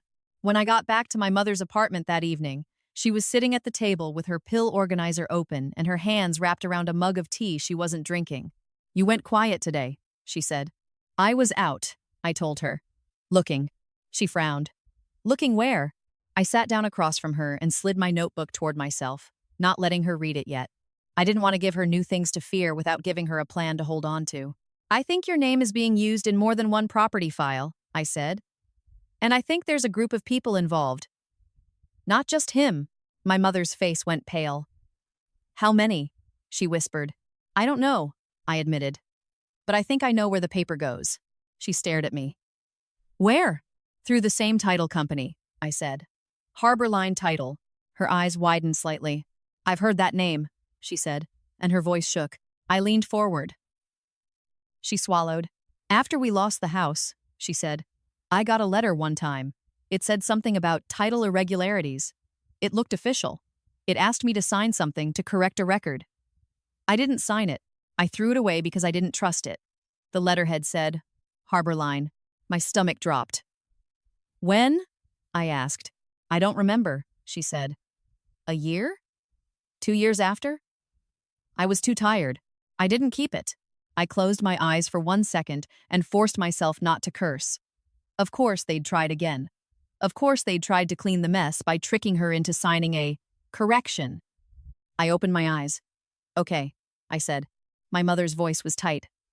"Okay, what?" "Okay," I repeated, and I reached into my bag and pulled out the carbon paper imprint, now sealed inside a plain envelope. "I'm building a file," I said. "Not a story. Not an accusation. A file, Doc." My mother stared at the envelope like it was dangerous. "And then?" she asked. "Then I hand it to people whose job is to care," I said. "And I hand it in a way that makes it impossible to ignore." My mother's hands trembled around her mug. "He'll come after you," she said. I looked at her and felt something solid settle in my chest. "He already has," I said. "That's why he asked about you. That's why he gave me that number. He wanted me scared enough to stop." My mother's eyes glistened. "So why aren't you stopping?" she whispered. I thought about her biopsy appointment next Tuesday. I thought about the porch light she left on in daytime. I thought about the way she'd lived with shame and fear for years because someone else decided her honesty deserved punishment. Because time is running out, I said quietly. And because he doesn't get to write the ending again. I didn't tell her the full truth yet that I wasn't just collecting names and PDFs anymore. I was starting to place the pieces in the places that would force movement, because the next step wasn't to confront Graham Harlow. The next step was to make his own system turn its eyes on him. And once it did, the mask wouldn't crack from my anger. It would crack from his panic. On Friday morning, I went back to work and acted like my life was boring again. I carried boxes. I smiled when spoken to. I nodded when Marla snapped at me for moving too slowly. I kept my eyes down and my ears open. But inside, I was counting. I had learned enough to understand that Graham Harlow's power wasn't magic. It was coordination. He had people who knew how to move paper through the right channels so nothing looked illegal until you zoomed out. He had the kind of money that made other people's discomfort feel temporary. And he had one advantage I could use against him. He thought he was untouchable. That's why he'd tried to scare me quietly instead of firing me. If he had me removed, it would leave a mark, a complaint, a record, a reason someone might ask questions. He preferred invisible control. He wanted me to self-correct, so I didn't self-correct. By noon, I'd overheard enough hallway chatter to confirm that Harlow's team wasn't done. They were coming back the following week for a closing prep session. Same glass room, same law firm, same routines. Closings meant documents. Closings meant notaries. Closings meant a trail. That afternoon, I took my lunch break in the stairwell again and called the number on Harlow's blank business card. My hand shook slightly as I pressed dial, but I forced my voice to stay calm. If he wanted predictable, I'd give him predictable. I just wouldn't give him powerless. A woman answered on the second ring. Office of Mr. Harlow. I'm calling because Mr. Harlow told me to, I said. He gave me this number. My name is Casey Navarro. There was a pause, the kind where you can hear someone typing. Yes, Miss Navarro, the woman said. Her voice was polite but guarded. How can I help you? He asked about my mother. I said simply. I'm trying to understand why. I F it. Another pause. One moment, she said. The line went silent except for faint office noise. I pictured a receptionist in a clean, bright space, glancing toward a door, deciding whether to bother a man like Harlow with a call from someone like me. Then the line clicked, and a man's voice came on. Not Harlow. Younger. Smooth. This is Martin Klein, he said. I manage client matters for Mr. Harlow. How can I assist you? Client matters. I almost laughed. Mr. Grang. Harlow asked me how my mother was doing, I said. That's personal. I'd like to know why he brought her up. Martin's tone stayed neutral. It was an answer made of air. I work in your building, I said. I'm not asking for a press statement. I'm asking why he knows my last name. There was a brief silence. I could practically feel Martin recalculating. Miss Navarro, he said. I'm not sure what you're implying. I'm not implying anything, I said, keeping my voice steady. I'm asking a question. Martin's voice cooled. Mr. Harlow interacts with many people, he said. If he recognized your name, it may be because he has encountered your family in the past. Through community programs. HEV. Community programs. I pictured my mother cleaning offices at night and laughed silently again. Okay, I said. Then I'll ask it differently. Does Mr. Harlow have any business history with my mother, Elena Navarro? The line went very quiet. Then Martin said, I'll pass your message along. I'd like a call back, I said. I'll note your request, he replied. And the politeness now had an edge. Thank you, I said, and hung up. My hands were steady afterward, which surprised me. The call hadn't given me an answer, but it had given me something else. Confirmation that my mother's name mattered to them. The pause when I said it wasn't imaginary. It was a crack. A tiny hesitation where the script didn't fit. That night I didn't tell my mother I'd called the number. She would have panicked, and panic wastes energy. Instead, I focused on the file. I printed everything at the library, not at work. Public records, corporate registrations, property transaction histories, the notary lookup pages, the law firm profiles, the screenshots of the Quincy document with my mother's name on it. I printed the carbon imprint photo and labeled it with the date I obtained it and the location. I printed the police report from the break-in and highlighted the "no signs of forced entry" line. Then I did something I hated. I made copies. 2 sets. One for me, one for someone else if I needed a backup. I kept them in separate places. One in my bag, one in my mother's closet, inside an old winter boot box. On Sunday afternoon, I took a bus to a small office in Cambridge that handled consumer protection referrals. It wasn't glamorous. It was a non-profit with a handwritten sign taped to the door and a waiting room that smelled like old carpet and coffee. I didn't walk in and say, "A billionaire stole my mother's house." That would have sounded like a movie.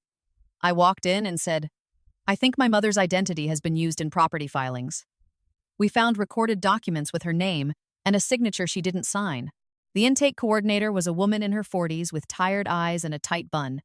She didn't look impressed. She looked overworked.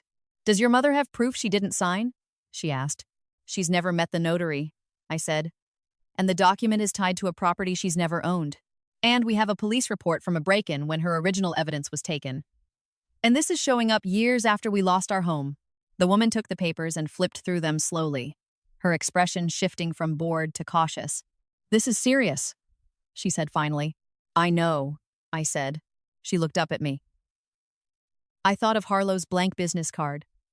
I thought of him asking about my mother like he was checking a pressure point. "Yes," I said, a representative of someone involved.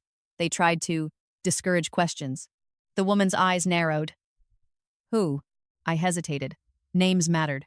If I said his name, it would escalate. But that was the point. Escalation. In the right place, in the right way. "Graham Harlow," I said. The woman didn't gasp. She didn't react like I'd named a celebrity. But something in her face tightened, the way a nurse's face tightens when a patient mentions a certain doctor. She didn't say, "I've heard of him." She just said, "Okay." Then she stood up and walked to a back office with my papers. I sat in the waiting room for almost 40 minutes. My leg bounced uncontrollably. My palms sweated. I watched the clock and tried to keep my breathing slow. Every few minutes, I imagined my file being slid into a shred bin. Every few minutes, I imagined Harlow's people calling and making it disappear with a quiet donation or a quiet threat. But then the coordinator came back out with a man in a suit who looked like he hadn't slept much. He introduced himself as an attorney who volunteered there. He sat across from me and didn't waste time. "This power of attorney," he said, tapping the page with his pen, "is either fraudulent or improperly executed. Either way, it's actionable, especially if your mother's name is being used across multiple transactions." My throat tightened. "So someone can do something?" I asked, careful not to sound too hopeful. "Yes," he said. "But it depends on what you want. If you want restitution, that's a civil battle. If you want an investigation, that's different. It requires reporting to the right agencies, and it requires documentation." I pushed the carbon imprint photo toward him. "I have this too," I said. "It's not perfect, but it's from a meeting where these documents were being handled." He studied it, then looked at me. "How did you get this?" he asked. I kept my answer simple. "I was working in the room," I said. "I noticed things."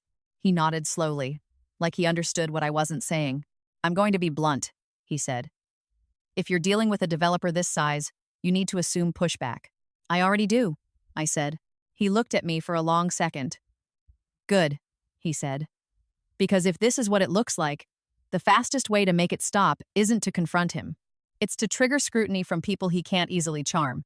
That phrase landed in my chest like relief and dread at the same time. The attorney slid a business card across the table. This one had a name and a real title. "Here's what I recommend," he said. "You file an identity theft report. You file a complaint with the state notary division. You request a fraud hold on your mother's credit. And you send a notice to the title company, named Here, demanding preservation of records. My place, preservation of records." The words made me sit up straighter. "And if they don't comply?" I asked. "They have to," he said. "If they know a complaint is active and they destroy records, they expose themselves." I left the office with a plan in my bag and a strange kind of calm in my body. Not because I felt safe, but because I finally had a direction that wasn't just rage. On Monday, I started the process. I helped my mother freeze her credit. I filed the identity theft report online. I drafted a simple complaint to the notary division, attaching the document and the notary lookup results. I printed the complaint and mailed it certified. Because digital things can vanish, and paper receipts don't lie. Then, on Tuesday, I sat with my mother in a fluorescent clinic waiting room while she held a clipboard and tried to keep her hand from trembling. Her biopsy appointment was at 10:30 a.m. The nurse called her name at 10:42. I watched her stand up slowly like her knees didn't trust the floor. Before she walked through the door, she looked back at me and whispered, "Promise me, you'll be careful." "I promise," I said. She nodded once and disappeared into the hallway. I sat there alone with my phone in my lap and the file in my bag, and I realized the timing was about to force everything into the open. Because once the complaints started moving through official channels, once the title company got a preservation notice, once the notary division started asking questions, Graham Harlow would feel it. And people like him only had two modes when they felt threatened: deny or crush. I didn't know which one he'd choose yet, but I knew one thing with absolute certainty. The story I'd grown up believing that we were just unlucky, that the house was lost to the system, that no one meant to hurt us was already breaking apart. And when it finally collapsed, the first sign that Graham Harlow felt the pressure wasn't a phone call or a threat. It was something smaller, quieter, the way a machine changes its rhythm right before it breaks. On Wednesday afternoon, Marla stopped me in the hallway outside the copy room. Her cheeks were flushed, and she looked annoyed in the way people look when they've been forced to deal with someone richer than them. "Did you contact anyone about a client?" she snapped. I kept my face blank. "No," I said. "Why?" Marla shoved her phone in her pocket like it burned. "I just got a call from Harlow's office," she said. "They asked about you. They asked what your role is. They asked if you've been acting unusual." My stomach tightened, but I didn't let it show. "I'm not acting unusual," I said. Marla stared at me, trying to decide if I was lying. "He's sensitive," she said. "He doesn't like issues. So, whatever you've got going on, leave it at home." "I don't have anything going on," I said calmly. Marla shook her head like she didn't believe me, but she didn't push. She couldn't. The truth was, she didn't want to know. Knowing would make her responsible, and responsibility is expensive. As soon as she walked away, I went into the restroom, locked myself in a stall, and took a slow breath. He'd asked about me. That meant the first complaints had landed somewhere that pinged his orbit. Maybe the title company got the preservation notice. Maybe the notary division contacted the notary. Maybe Harborline's legal department saw my mother's name and realized it wasn't safe to ignore. I thought of the attorney's words. Trigger scrutiny from people he can't charm. Scrutiny was coming. Harlow was listening for it like a predator listening for footsteps. That night, my mother sat at the kitchen table with an ice pack tucked into her shirt where the biopsy had been done. She tried to smile, but the smile didn't stay. "It hurts," she admitted quietly. Like confessing weakness was a sin. I poured her water and watched her hands tremble slightly as she lifted the glass. The sight made my throat tighten. "We'll get results soon," I said. She nodded, eyes fixed on the table. I didn't correct her because she was right. We'd been waiting for judgment for years. First from a court that treated my mother's signature like truth. Now from a lab that would treat her cells like fate. My phone buzzed. Unknown number. My stomach dropped, but I didn't let my face change. I stood up and walked into the hallway so my mother wouldn't see my reaction. I answered on the second ring. "Miss Navarro," a man's voice said. Martin Klein. Smooth, controlled. "What do you want?" I asked. His tone was almost pleasant. "I'm calling because there seems to be some confusion involving your mother's name in certain public filings," he said. "We'd like to help clarify and resolve any misunderstanding." My grip tightened on the phone. "There's no misunderstanding," I said. Martin's pause was so small it almost didn't exist, but I heard it. "I see," he said. "Well, these situations can be stressful. We understand how disruptive paperwork can be. Disruptive. Like losing a home was an inconvenience. What exactly are you offering?" I asked. "We're offering assistance," he said. "If a document exists with your mother's name that she didn't sign, the most efficient path is to correct it quietly. Correct the record. Avoid unnecessary escalation. Quietly," I repeated. "Yes," he said. "No need to involve agencies that will take months to respond. No need to create stress for your family." There it was. The same tactic he'd used on my mother years ago. Make it sound like cooperation. Make it sound like peace. But it wasn't peace. It was control. I already filed reports, I said. Martin's voice stayed level, but it sharpened. I'd advise you to reconsider, he said. Those reports can lead to complications. What kind of complications? I asked. He exhaled softly like I was being difficult. Employment complications, he said. Medical coverage complications. People don't realize how interconnected these things are. My pulse sped up, but my mind stayed clear. He was threatening me with the same dominoes Harlow had mentioned. Job. Insurance. Stability. I forced my voice to stay calm. You called me, I said. So you're the one worried. Martin gave a small, humorless laugh. We're not worried, he said. We're being proactive. Then put whatever you're offering in writing, I said. Send it. Certified mail. Silence. A longer silence this time. That won't be necessary, Martin said finally. It's necessary for me, I replied. Another pause, and I could hear his breathing shift, like he was fighting irritation. Miss Navarro, he said. I'm trying to help you. No, I said, keeping my voice flat. You're trying to help him. Then I hung up. My hands were shaking when I lowered the phone. Not because I regretted what I said, but because a part of me still wanted to be a person who could live quietly, a person who didn't have to think about lawyers and threats and paperwork like weapons. But that person was gone. Graham Harlow had taken her years ago when he made my mother pay for honesty. I went back into the kitchen and saw my mother watching me. Her eyes were sharp despite the fatigue. That was him, she said. I nodded. What did he say? She asked. That they want to fix it, quietly, I said. My mother let out a bitter little sound. Quiet fixes, she murmured. That's how they bury things. I sat down across from her. They're nervous, I said. They wouldn't do that if they thought nothing was coming. My mother's fingers tightened around her water glass. Nervous men can be dangerous, she said. I know, I said. The next morning, I got an email from Harborline Title's legal department. The subject line read, Record Preservation, Request Navarro. I stared at it until my eyes burned. It wasn't an apology. It wasn't a confession. It was a polite, formal request for more information. They wanted a copy of my mother's ID. They wanted a signed statement. They wanted details regarding the alleged misuse. Alleged. The word made my jaw clench. But the fact that they emailed at all meant the preservation notice landed. It meant they were on record. It meant they couldn't pretend they didn't know. I printed the email and filed it. Then, later that day, my mother got a call from an unfamiliar number.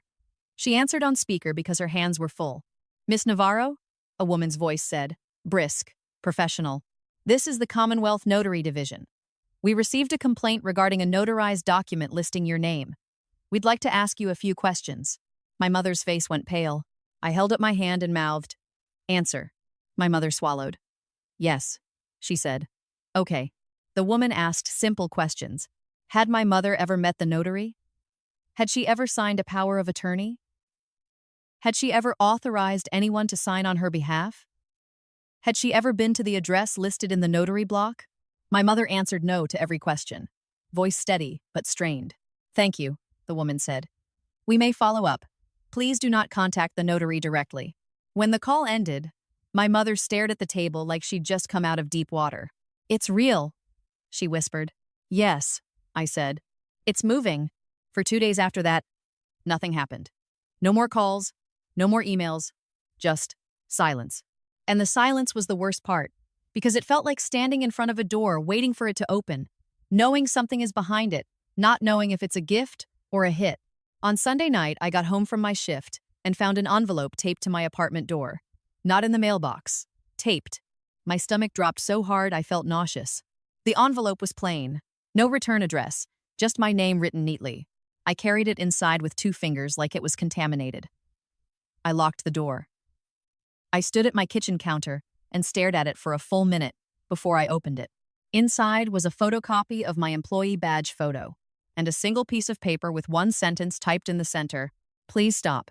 No signature, no letterhead, no threat spelled out. Just those 2 words. My hands went cold. My mouth went dry. It wasn't a warning from the Notary Division or Harborline Title. It wasn't official. It was personal.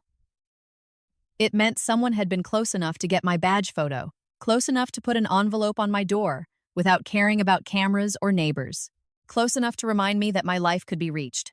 I sat down at my small table and stared at the paper until my vision blurred. My heart hammered like it wanted to break out of my chest. I thought about calling the police, but I could already hear the questions. Who do you think did this? Do you have proof? Is there a direct threat? 2 words wouldn't be enough. I took a photo of the envelope, the tape, the paper, the badge photocopy. I slid everything into a plastic folder and labeled it with the date and time, the same way I'd labeled everything else. Then I opened my laptop and wrote an email to the attorney from the nonprofit. Subject: escalation, harassment, evidence of contact. I attached the photos and wrote 3 sentences. I received a message taped to my door. It included a copy of my badge photo. It appears intended to intimidate me to stop reporting fraud. I sent it. Then I sat back and pressed my palms against my eyes, forcing myself to breathe. A part of me wanted to stop, not because I believed I was wrong, but because I knew what it felt like to be hunted quietly. My mother had lived that way for years, shrinking her life to avoid attention. She had survived by making herself small. But I also knew what making yourself small costs. It costs your sleep. It costs your dignity. It costs your home. I picked up the chipped navy pen from the drawer where I'd started keeping it. I rolled it between my fingers the way Harlow did, and for the first time I understood why he'd kept it all these years. It wasn't sentimental. It was a trophy, a reminder that he could touch someone's life and leave a mark. I looked at the 2 words on the paper again. Please stop. And I realized something with a clarity that made my stomach settle into a cold, hard stone. They weren't asking because they were confident. They were asking because something in my file had hit a nerve they couldn't numb with money. Which meant the next move wasn't mine anymore. The next move would be theirs. And whatever I thought I was uncovering about my mother's past, about the house, about Graham Harlow's reach, was about to get dragged into the open, whether any of us wanted it or not. On Monday morning, I didn't go to work first. I went to the leasing office in my building with the plain envelope in my bag and asked, calmly, if there were hallway cameras. The woman behind the counter barely looked up. We have cameras in the lobby, she said. Not on every floor. Can you check if anyone came in last night around 9? I asked. She sighed like I was wasting her time. If you have a police report, you can request footage, she said. Otherwise, we don't pull video for notes on doors. Notes. Like it was a flyer for pizza. I thanked her, walked out, and felt the familiar burn of helplessness flare in my chest. Not because I expected the building to protect me, but because I hated how easy it still was for people with power to make fear feel normal. I went to work anyway. I couldn't afford to miss a shift, and I couldn't afford to look rattled. If Graham Harlow's people were watching, the one thing I wasn't going to give them was the satisfaction of seeing me flinch. Marla was waiting near the supply closet. Her mouth was already set in that irritated line. Harlow's office called again, she said, low enough that only I could hear. They asked HR to confirm your employment status. My stomach tightened. What did HR say? I asked. Marla narrowed her eyes. That you work for a contractor, she said. That you're not their employee. Then they asked for your supervisor's information. That's me. I kept my voice level. And? Marla's cheeks flushed. And I told them you're good at your job, she snapped. Because you are. So don't make me regret it. I nodded once. I won't, I said, because arguing would only make her more nervous, and nervous supervisors do stupid things. All day I moved with extra care. I didn't use my phone in the hallway. I didn't leave my bag unattended. I didn't linger near conference rooms. I did the work that was visible enough to be valued but not visible enough to be memorable. I let people forget me the second I passed them. At 3:18 p.m., my phone buzzed with an email notification from Harborline Title Services, Legal Department. Subject: Preservation Request. Follow-up Navarro. I didn't open it right away. I waited until I was in a restroom stall with the door locked, because privacy had become a thing I rationed. The email was short, polite, clinical. They acknowledged receipt of my earlier communication. They confirmed they had placed a hold on records related to the document in question. They requested my mother come in for an appointment to verify identity and execute corrective documents, and they provided a date. Wednesday at 10 a.m. at their office in the financial district. Corrective documents. The phrase made my skin crawl. It sounded like the letter my mother said she'd thrown away years ago. It sounded like the same trap, wrapped in new language. I forwarded the email to the nonprofit attorney immediately, and then took a screenshot and sent it to myself with the date and time stamped in the corner. That evening, I drove to my mother's apartment and read the email out loud to her. She sat very still while I spoke, her face pale, hands folded on the table like she was trying to keep them from shaking. "They want me to go there," she said quietly. "Yes," I said, "and I don't want you going alone," my mother swallowed. "They could be trying to fix it," she said. But her voice didn't hold conviction. "They could be trying to get you to sign something," I replied. "Something that cleans their record. Something that makes their problem disappear." My mother looked at the chipped navy pen sitting near the edge of the table like it had become a third person in the room.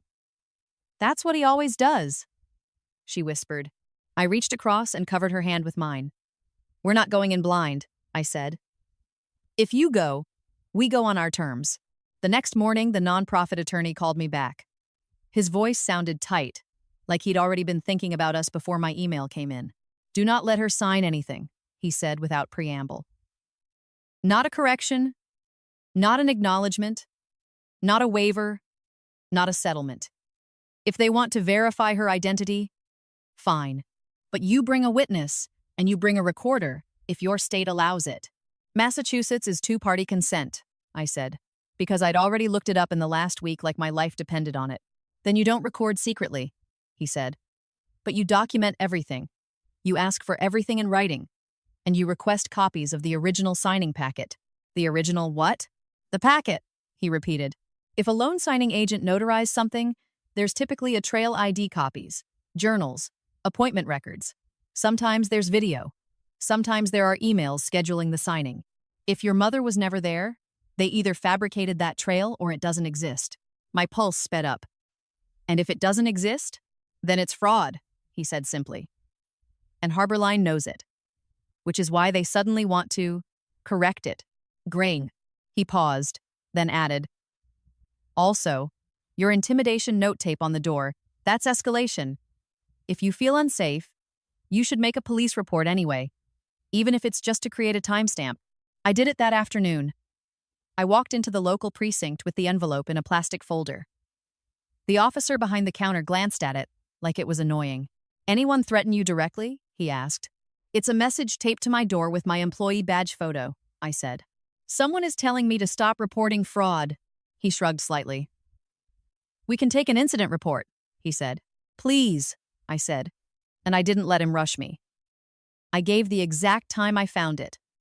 I asked for the report number. I kept my tone calm. I didn't cry. I didn't plead. I treated it like paperwork, because paperwork was the language power understood. On Wednesday morning, I took the day off and drove my mother into the city. She wore a plain cardigan and jeans like she was trying to look like nobody. Her hair was pulled back neatly. She'd put on lipstick, which she never did anymore, and the sight of it made my throat tighten because it felt like armor. Harborline Title's office sat in a clean building with a marble lobby and a security desk. The air smelled like polished stone and expensive air freshener. My mother's shoulders tightened as soon as we walked in. She looked small under the high ceilings. At the reception desk, a young woman smiled brightly. "Can I help you?" "My name is Elena Navarro," my mother said, voice steady but thin. "I have an appointment." The receptionist's smile flickered almost imperceptibly, then returned. "Yes," she said, and looked down at her screen. "We're expecting you." We were led into a conference room that looked like every other conference room in the city. Glass walls, a long table, a pitcher of water, chairs that were too expensive to be comfortable. A framed print on the wall showed a harbor at sunset, the kind of soothing image meant to make you forget what the room was really for. A man in a navy suit entered a minute later. He introduced himself as Devin O'Rourke, Harborline's legal counsel. He was polite in a way that felt rehearsed. "Miss Navarro," he said, shaking my mother's hand, then mine. "Thank you for coming in. We take these matters seriously." My mother sat down slowly, as if the chair might move beneath her. I sat beside her, close enough to feel her arm trembling lightly. Devin slid a folder across the table. "Our goal," he said, is to correct any inaccuracies in the public record as efficiently as possible. My jaw tightened. Before we talk about corrections, I said, we want copies of everything in the original signing packet tied to this power of attorney. The ID verification, the notary journal entry, the appointment scheduling records, all of it. Deaded. Devon's expression stayed polite, but his eyes sharpened. That may take time, he said. That's fine, I replied. We'll wait. He smiled thinly. In the meantime, he said, we can have Miss Navarro execute a corrective affidavit stating she did not sign the document. My mother looked at me, uncertain. An affidavit sounded helpful. It sounded like something that supported her, but I could hear the trap in the word execute. Sign. Always sign.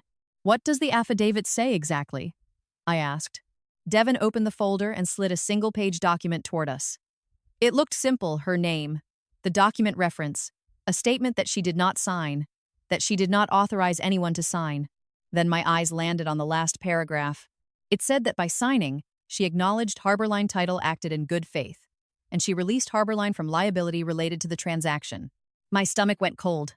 I looked up at Devon. No, I said. His smile held. It's standard language, he said. It's a release. I said. It's protection, he replied smoothly. For everyone. My mother's fingers curled on the edge of the table. I felt her breathing shallow. We're not signing anything that releases anyone, I said, voice flat. If you want her statement, you can accept it without the release, or we'll submit it through counsel. Devon's jaw tightened slightly. I understand you're cautious, he said, but this doesn't need to become adversarial. It became adversarial when my mother's name was put on a power of attorney she never signed, I said. I kept my voice quiet, but every word felt sharp. So, let's be clear. We're here for records. Devon held my gaze.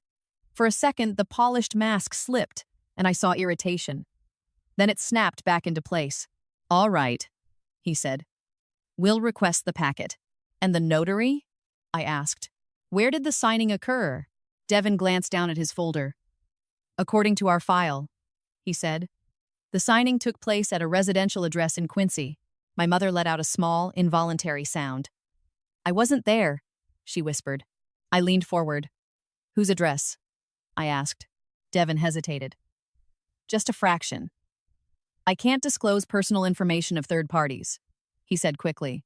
That address is the foundation of your file, I said. And if it's false, it matters. Oben, he spread his hands. We're doing our best to investigate, he said. Investigation. Like it was a mystery, not a machine.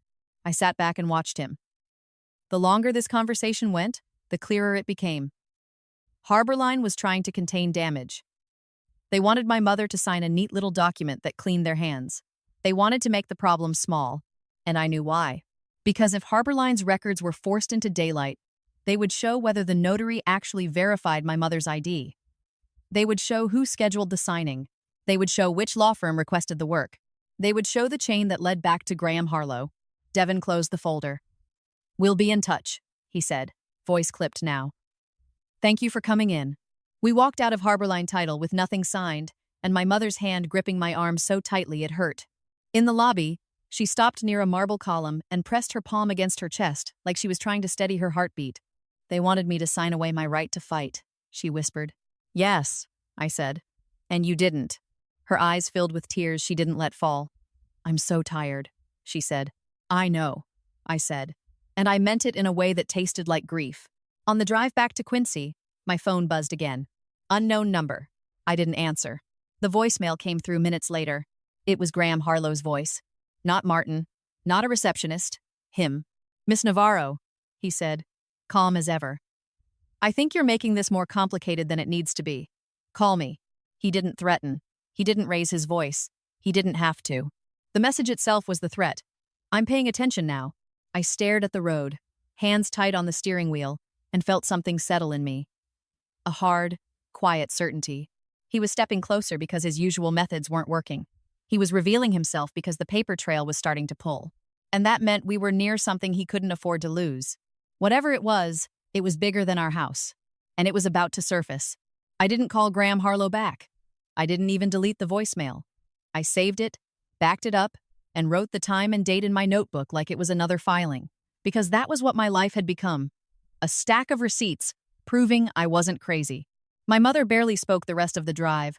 Her face stayed turned toward the passenger window, watching neighborhoods pass like she was trying to find the version of herself that used to live here. The version that believed buying a house meant safety. The version that didn't know safety could be taken with a signature. When we got back to her apartment, she went straight to the bedroom and shut the door. I didn't follow. I stood in the kitchen alone and stared at the table where the chipped navy pen sat near the edge like a small, ugly monument. I told myself to stay calm. I told myself not to do anything impulsive. Then, my phone buzzed with an email from the nonprofit attorney. Subject: Update Harborline. Notary Division. My hands went cold as I opened it. He wrote that the Notary Division had requested the notary's journal entries for the date listed on the power of attorney. He wrote that Harborline had acknowledged they could not locate a complete signing packet yet, and they were reviewing internal retention. Reviewing internal retention was lawyer language for, we're scrambling. Then, at the bottom, he added one sentence that made my stomach drop. There may be more documents with your mother's name than we initially saw. I sat down hard in the chair. For a moment, I couldn't breathe properly. I'd built my whole strategy around one document, one power of attorney, one thread. But if her name was tied to multiple filings, then this wasn't just sloppy fraud. It was systematic identity harvesting. I thought about the way Harlow had asked my last name, like he wanted to confirm the tag was still attached. I grabbed my laptop and opened the county registry site again. I searched my mother's name in different combinations. Elena Navarro, E. Navarro, Elena M. Navarro. I widened the search radius to nearby counties. I added date ranges. I paid more fees than I could afford. Each click, feeling like throwing money into a machine that had already stolen from us once. By midnight, I had a new list. 4 properties. 2 in Quincy, 1 in Dorchester, 1 in a town south of Boston I barely knew. In every case, my mother's name appeared in some supporting role. A power of attorney, a correction affidavit, a consent statement, always documents that allowed someone else to move paper without the real owner being present. And then I saw it. A document dated 3 months before we lost our house. It was attached to our property record, not the foreclosure filing. A reconveyance document tied to a private lien, my mother's name printed neatly. A signature that looked close enough to pass. My hands started shaking so badly I had to hold the edges of the laptop to steady it. I zoomed in on the page until the text was sharp. The lien holder name wasn't a bank. It wasn't a known company. It was an LLC. And the LLC's mailing address was the same mailbox address I'd seen on the Quincy property tied to Harlow. My throat tightened. This wasn't just Harlow showing up after the fact. He'd been connected to our house before we even knew we were in trouble. The foreclosure wasn't a random disaster. It was the end of a process. I stared at the screen until my eyes burned. Then I stood up and walked to my mother's bedroom door. My hand hovered over the knob. I didn't want to drag her into new horror when she was already scared about her health. But this wasn't something I could carry alone. I knocked softly. "Mom," I said, "I need you." There was a pause. Then the door opened a few inches. Her face was pale. Her eyes were red like she'd been crying quietly. "What is it?" she asked. I led her back to the kitchen and sat her down. I opened the document on the laptop and turned the screen toward her. Her eyes scanned the page slowly. I watched her shoulders tense, her mouth open slightly as she read her own name like it belonged to someone else. "That's our address," she whispered. "Yes," I said. "Look at the date." Her breath caught. "This was before," she said, and her voice cracked. "Yes," I said, and I hated how steady I sounded. "This was before the notices, before we knew." My mother pressed her hand to her mouth. For a second, she looked like she might vomit. "I didn't sign that," she said, voice shaking. "I swear, Casey, I didn't." "I know," I said. She stared at the LLC name. "What is that?" she asked. "I think it's him," I said. "Or one of his shells." "And explain." My mother's eyes lifted to mine. "So he was in our house before he took it," she whispered. The sentence made my throat tighten. "Yes," I said. "And I think he used your name to put pressure on us." My mother's face crumpled for a second. Then she swallowed hard, and her expression changed into something colder. Not rage, not panic. Something like clarity. I remember something, she said suddenly. I leaned forward. She stared past me, eyes unfocused. The month before everything started, she said slowly, I got a call at the dental clinic. I was still working there then. It was a man. He said he was from a title company. He asked questions about my employment. He said he was verifying information for a property-related matter. I told him he had the wrong person. He laughed and said, No, we have the right person. My skin prickled. Did you write down the number? My mother shook her head. I didn't think it mattered, she whispered. I clenched my jaw. My mother leaned forward and pointed to the notary section on the reconveyance document. That's the same notary, she said, voice barely above a whisper. I looked. She was right. Same name. Same commission. My chest tightened. It wasn't just one fraudulent notarization. It was a repeated pipeline. And then the final twist landed like a punch I didn't see coming. At the bottom of the reconveyance document was a line item labeled consideration, a dollar amount. Not the full value of the home, but enough to make my stomach flip. The amount was almost exactly what my mother had borrowed years ago from a private lender to pay for my father's medical debt after he left. A loan she never talked about because it made her feel ashamed.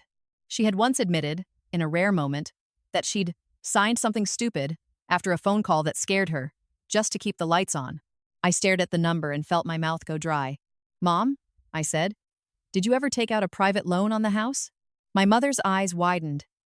She looked like she wanted to deny it, but denial was impossible now.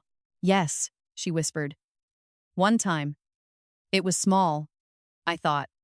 They told me it was temporary. They said it would help my credit. Frez did. Who? I asked, voice tight. My mother swallowed. A man named Reed, she said. He met me in a coffee shop. He wore a suit. He was polite. He said he worked with investors who help people who don't qualify for traditional loans. I felt ice spread through my chest. Reed. I remembered that name from my research. Not from Harlow's office. From somewhere else. I grabbed my notebook and flipped pages fast, hands shaking, until I found it. There it was. Reed Calder, listed as a managing member of one of Harlow's Shell LLCs on a corporate registry filing. My breath stopped. My mother stared at my notebook, then at the laptop, then at me, as if the room was tipping. She whispered. He was part of it, I said, voice low. Before the foreclosure. Before everything. My mother shook her head slowly, like she couldn't accept it. So that loan, she said, eyes filling. That was them. Yes, I said, and my throat burned. They got inside the title first. They tied your name to paper. They waited. Then they tightened it. My mother's shoulders shook once. She pressed her hands flat on the table to steady herself. All those years, she whispered. I thought I was just unlucky. I thought I made a mistake and I paid for it. I reached across and covered her hand. You were targeted, I said. She closed her eyes, tears slipping out now. Silent. I watched them fall and felt something raw tear open inside me. Because grief isn't just sadness. It's the realization that you were robbed of something you didn't even know you could have kept. I sat there with my mother's hand under mine and stared at the screen. The evidence had shifted from maybe fraud to a pattern of coordinated leverage, private lien pressure, fraudulent notarizations, shell companies, and our home at the center like a prize. And the most brutal part was this. It didn't take a war. It took a coffee shop meeting and a suit and a polite smile. If my mother had been healthier, if she had more money, if she had legal help, maybe she could have fought. Maybe she could have seen the trap. But she was a working woman, trying to keep a roof over our heads. And predators like Harlow fed on that. My phone buzzed again. Unknown number. Then a second time. Then a third. I didn't answer. I didn't need to. I looked at my mother and saw the fear in her eyes transform slowly into something else, something steadier. What are you going to do? She asked. I stared at the documents, at the names, at the notary's repeated stamp, at Reed Calder's connection, at the way the paper trail finally formed a shape that couldn't be dismissed as coincidence. I'm going to stop letting them correct anything quietly, I said. My voice surprised me with how calm it was. They built this whole thing on paper in silence, I continued. So I'm going to do the opposite. I reached for my laptop and started drafting a new packet, every document tied to our property, every filing with my mother's name, every corporate registry record, linking shell companies to Harlow's network, every email, from Harborline, every intimidation incident report number. A clean, organized file designed for one purpose: to survive lawyers. Because now the truth wasn't just that Graham Harlow had hurt my mother. The truth was that he had put his hands on our home long before we ever lost it. And once that fact left this kitchen and entered the world in the right place, the life he'd built on community and revitalization was going to start collapsing from the inside. The next week was a blur of paper and phone calls. But for the first time in my life, the blur had direction. I wasn't swinging at shadows anymore. I had names, documents, dates, and a pattern you could trace with your finger like a route on a map. I took 2 days off work and didn't apologize for it. I told Marla it was a family medical situation, which was true, and if she wanted to be cruel about it, she could. She didn't. She just looked uncomfortable and waved me away, like she didn't want to touch the idea of sickness. My mother's biopsy results came back on Thursday. It was cancer. The doctor said the word gently, like tone could soften what it meant. He talked about treatment options and timelines and referrals. My mother nodded and asked practical questions in a flat voice. I watched her face and felt my chest tighten so hard it hurt, because she looked like someone listening to weather forecasts for a storm that was already in the driveway. On the drive home, she didn't cry. She stared straight ahead and said, "It's not it," I said. "It's a beginning." She gave me a small, tired look.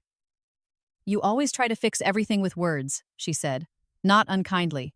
"I'm trying to keep you here," I replied. She looked out the window again. "Then keep me here," she whispered, and I heard the fear underneath the calm. That night, I sat at her kitchen table and finished building the file. I labeled sections like I was preparing a case for court, because I was.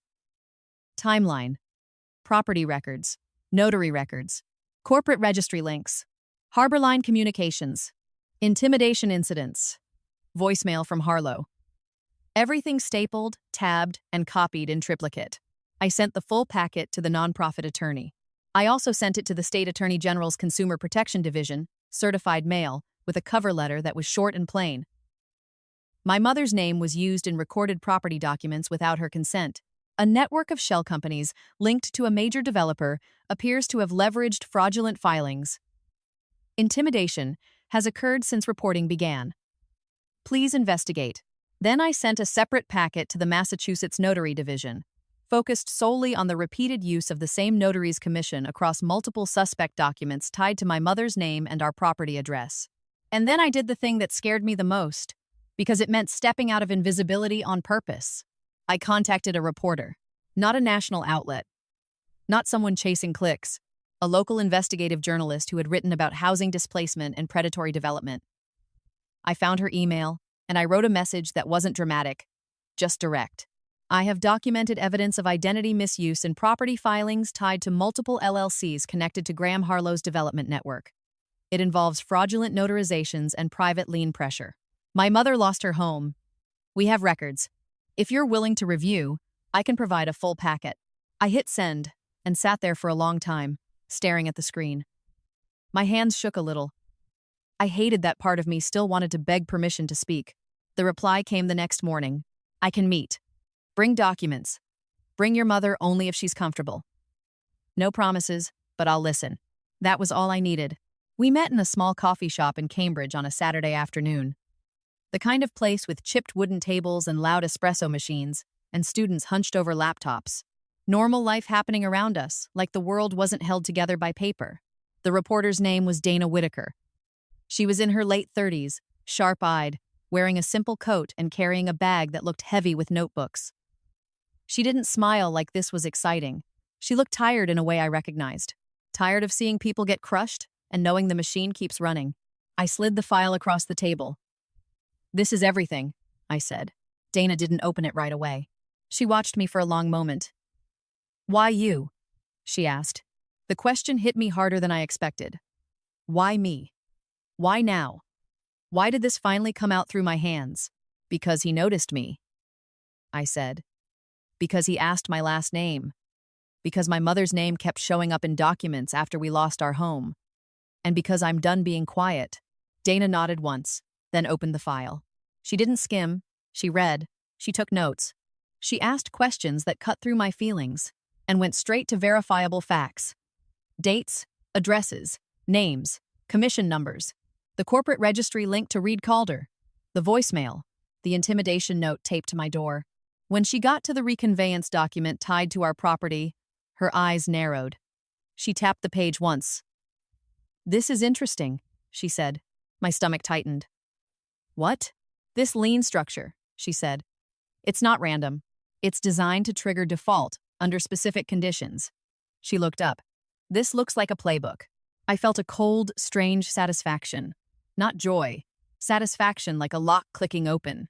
Dana closed the folder and took a slow breath. "If this holds," she said, "it's not just a story about your mom. It's a story about a system with a face." I nodded. "That's what I want," I said.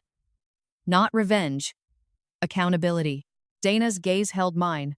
"Accountability is revenge to people like him," she said quietly. 2 weeks later, the first public crack appeared. It started as a small notice on a state website. An investigation opened into a notary commission based on complaints of improper notarizations. The notice didn't name my mother. It didn't name Harlow. It was generic, bureaucratic, easy for the average person to ignore. But I didn't ignore it. Then Harborline Title called the nonprofit attorney and requested a meeting to discuss resolution. Their tone had changed. It wasn't soothing anymore. It was urgent. Then Marla called me at work with a voice that sounded half angry and half scared. "What the hell is happening?" she demanded. "There are people asking about Harlow's filings. HR is nervous. Everybody's nervous." I kept my voice steady. "I don't know," I lied. But I did know. The machine was finally looking at itself. The real moment came on a Tuesday morning when Dana's story published online. She didn't lead with my mother's tears or my anger. She led with documents, with patterns, with the way shell companies and notarizations and private liens can be used to squeeze working people until the market looks like it's doing its thing. She didn't say Graham Harlow stole a house. She said, in careful language, that filings tied to Harlow-connected entities showed repeated irregularities involving notarizations and identity use, and that state agencies were reviewing. It was the cleanest kind of exposure. The kind that lawyers hate because it doesn't hand them a single dramatic statement to attack. It gave them paper. By noon, Harlow's Foundation announced they were reviewing internal governance. By evening, a city council member called for an audit of development deals involving Harlow-affiliated LLCs. The next day, Harborline Title's CEO issued a memo about enhanced compliance measures, and it read like panic in corporate font. Graham Harlow didn't call me again after the article ran. He didn't leave voicemails. He didn't offer to fix things quietly, just comment. Instead, 3 weeks later, I watched him on a local news clip, standing outside a building with a small crowd behind him, answering questions he didn't want to answer. He was still calm, still polished, still the man who thought tone could control reality. But his eyes looked different. They looked irritated, cornered, and in that moment, I didn't feel triumphant. I felt something closer to relief, like my mother could finally stop carrying the shame of a mistake that had never been hers. We didn't get our old house back. By then, it had been renovated and sold twice. The porch steps were new. The yard looked trimmed and neat. A family lived there who had no idea what the place had cost someone else. That's how this country works. People inherit what other people lose. But we did get something. A month after Dana's story, Harborline Title sent a formal letter stating that the power of attorney documents tied to my mother's name were being voided and corrected in the public record without requiring her signature due to internal determination of improper execution. They didn't apologize. They didn't admit fault. But they corrected it without making her sign a release. It wasn't justice in a movie sense. It was justice in the only way the system understands. A record change, a liability avoidance, a quiet retreat under scrutiny. Then the Notaries Commission was suspended pending investigation. Her social media went private overnight. Reed Calder's LLC filings started changing names. Shell companies dissolved or merged into new ones like cockroaches scattering when a light turns on. Graham Harlow stayed rich. He stayed powerful in many ways. He didn't go to jail. I didn't expect him to. Men like that rarely pay in the way people want them to pay. But he did lose something he valued more than money: the ability to move quietly. His name became associated with questions, with audits, with hearings, with reporters calling, with city officials distancing themselves, with partners who suddenly wanted to pause until things settled. And I saw the real punishment in his posture on those news clips, the stiff jaw, the controlled smile, the irritation of being forced to explain himself. My mother started treatment in early spring. Chemotherapy changed her in ways I wasn't prepared for. It took her hair, her appetite, her energy. Some days, she slept for hours and woke up angry at the light. Some days, she sat at the table and stared at her hands like she didn't recognize them. But one day, weeks into treatment, I found her in the kitchen with the blinds open. Sunlight flooded the room. The porch light was off. She was holding a mug of tea with both hands, and on the table in front of her was the chipped navy pen. She looked up at me and said quietly, "I don't want this in the drawer anymore." I sat down across from her. "Okay," I said. She slid the pen toward me. "Throw it away," she said. I stared at it. For months it had felt like evidence, like a trophy stolen back, like a symbol of a man's reach. Now, it was just plastic again. I picked it up and held it for a second. Then I stood up, walked to the trash, and dropped it in. The sound it made was small, ordinary. I came back to the table and sat down. My mother watched me, like she was watching something break loose inside her. "I used to think I didn't deserve better," she whispered. "Like losing the house was my punishment for being naive." "It wasn't," I said. She nodded slowly. "I know," she said. And for the first time in years, the words sounded like truth instead of wishful thinking. That's the thing about consequences that come too late. They don't return what you lost. They don't rewind time. They don't erase sickness or bring back years you spent living small. But they can do one thing. They can take the lie you were forced to swallow and spit it back out into the open, where it belongs. And once that lie is exposed, the person who built their life on it has to live with the collapse. Not in one dramatic fall, but in 1,000 small cracks that never stop spreading.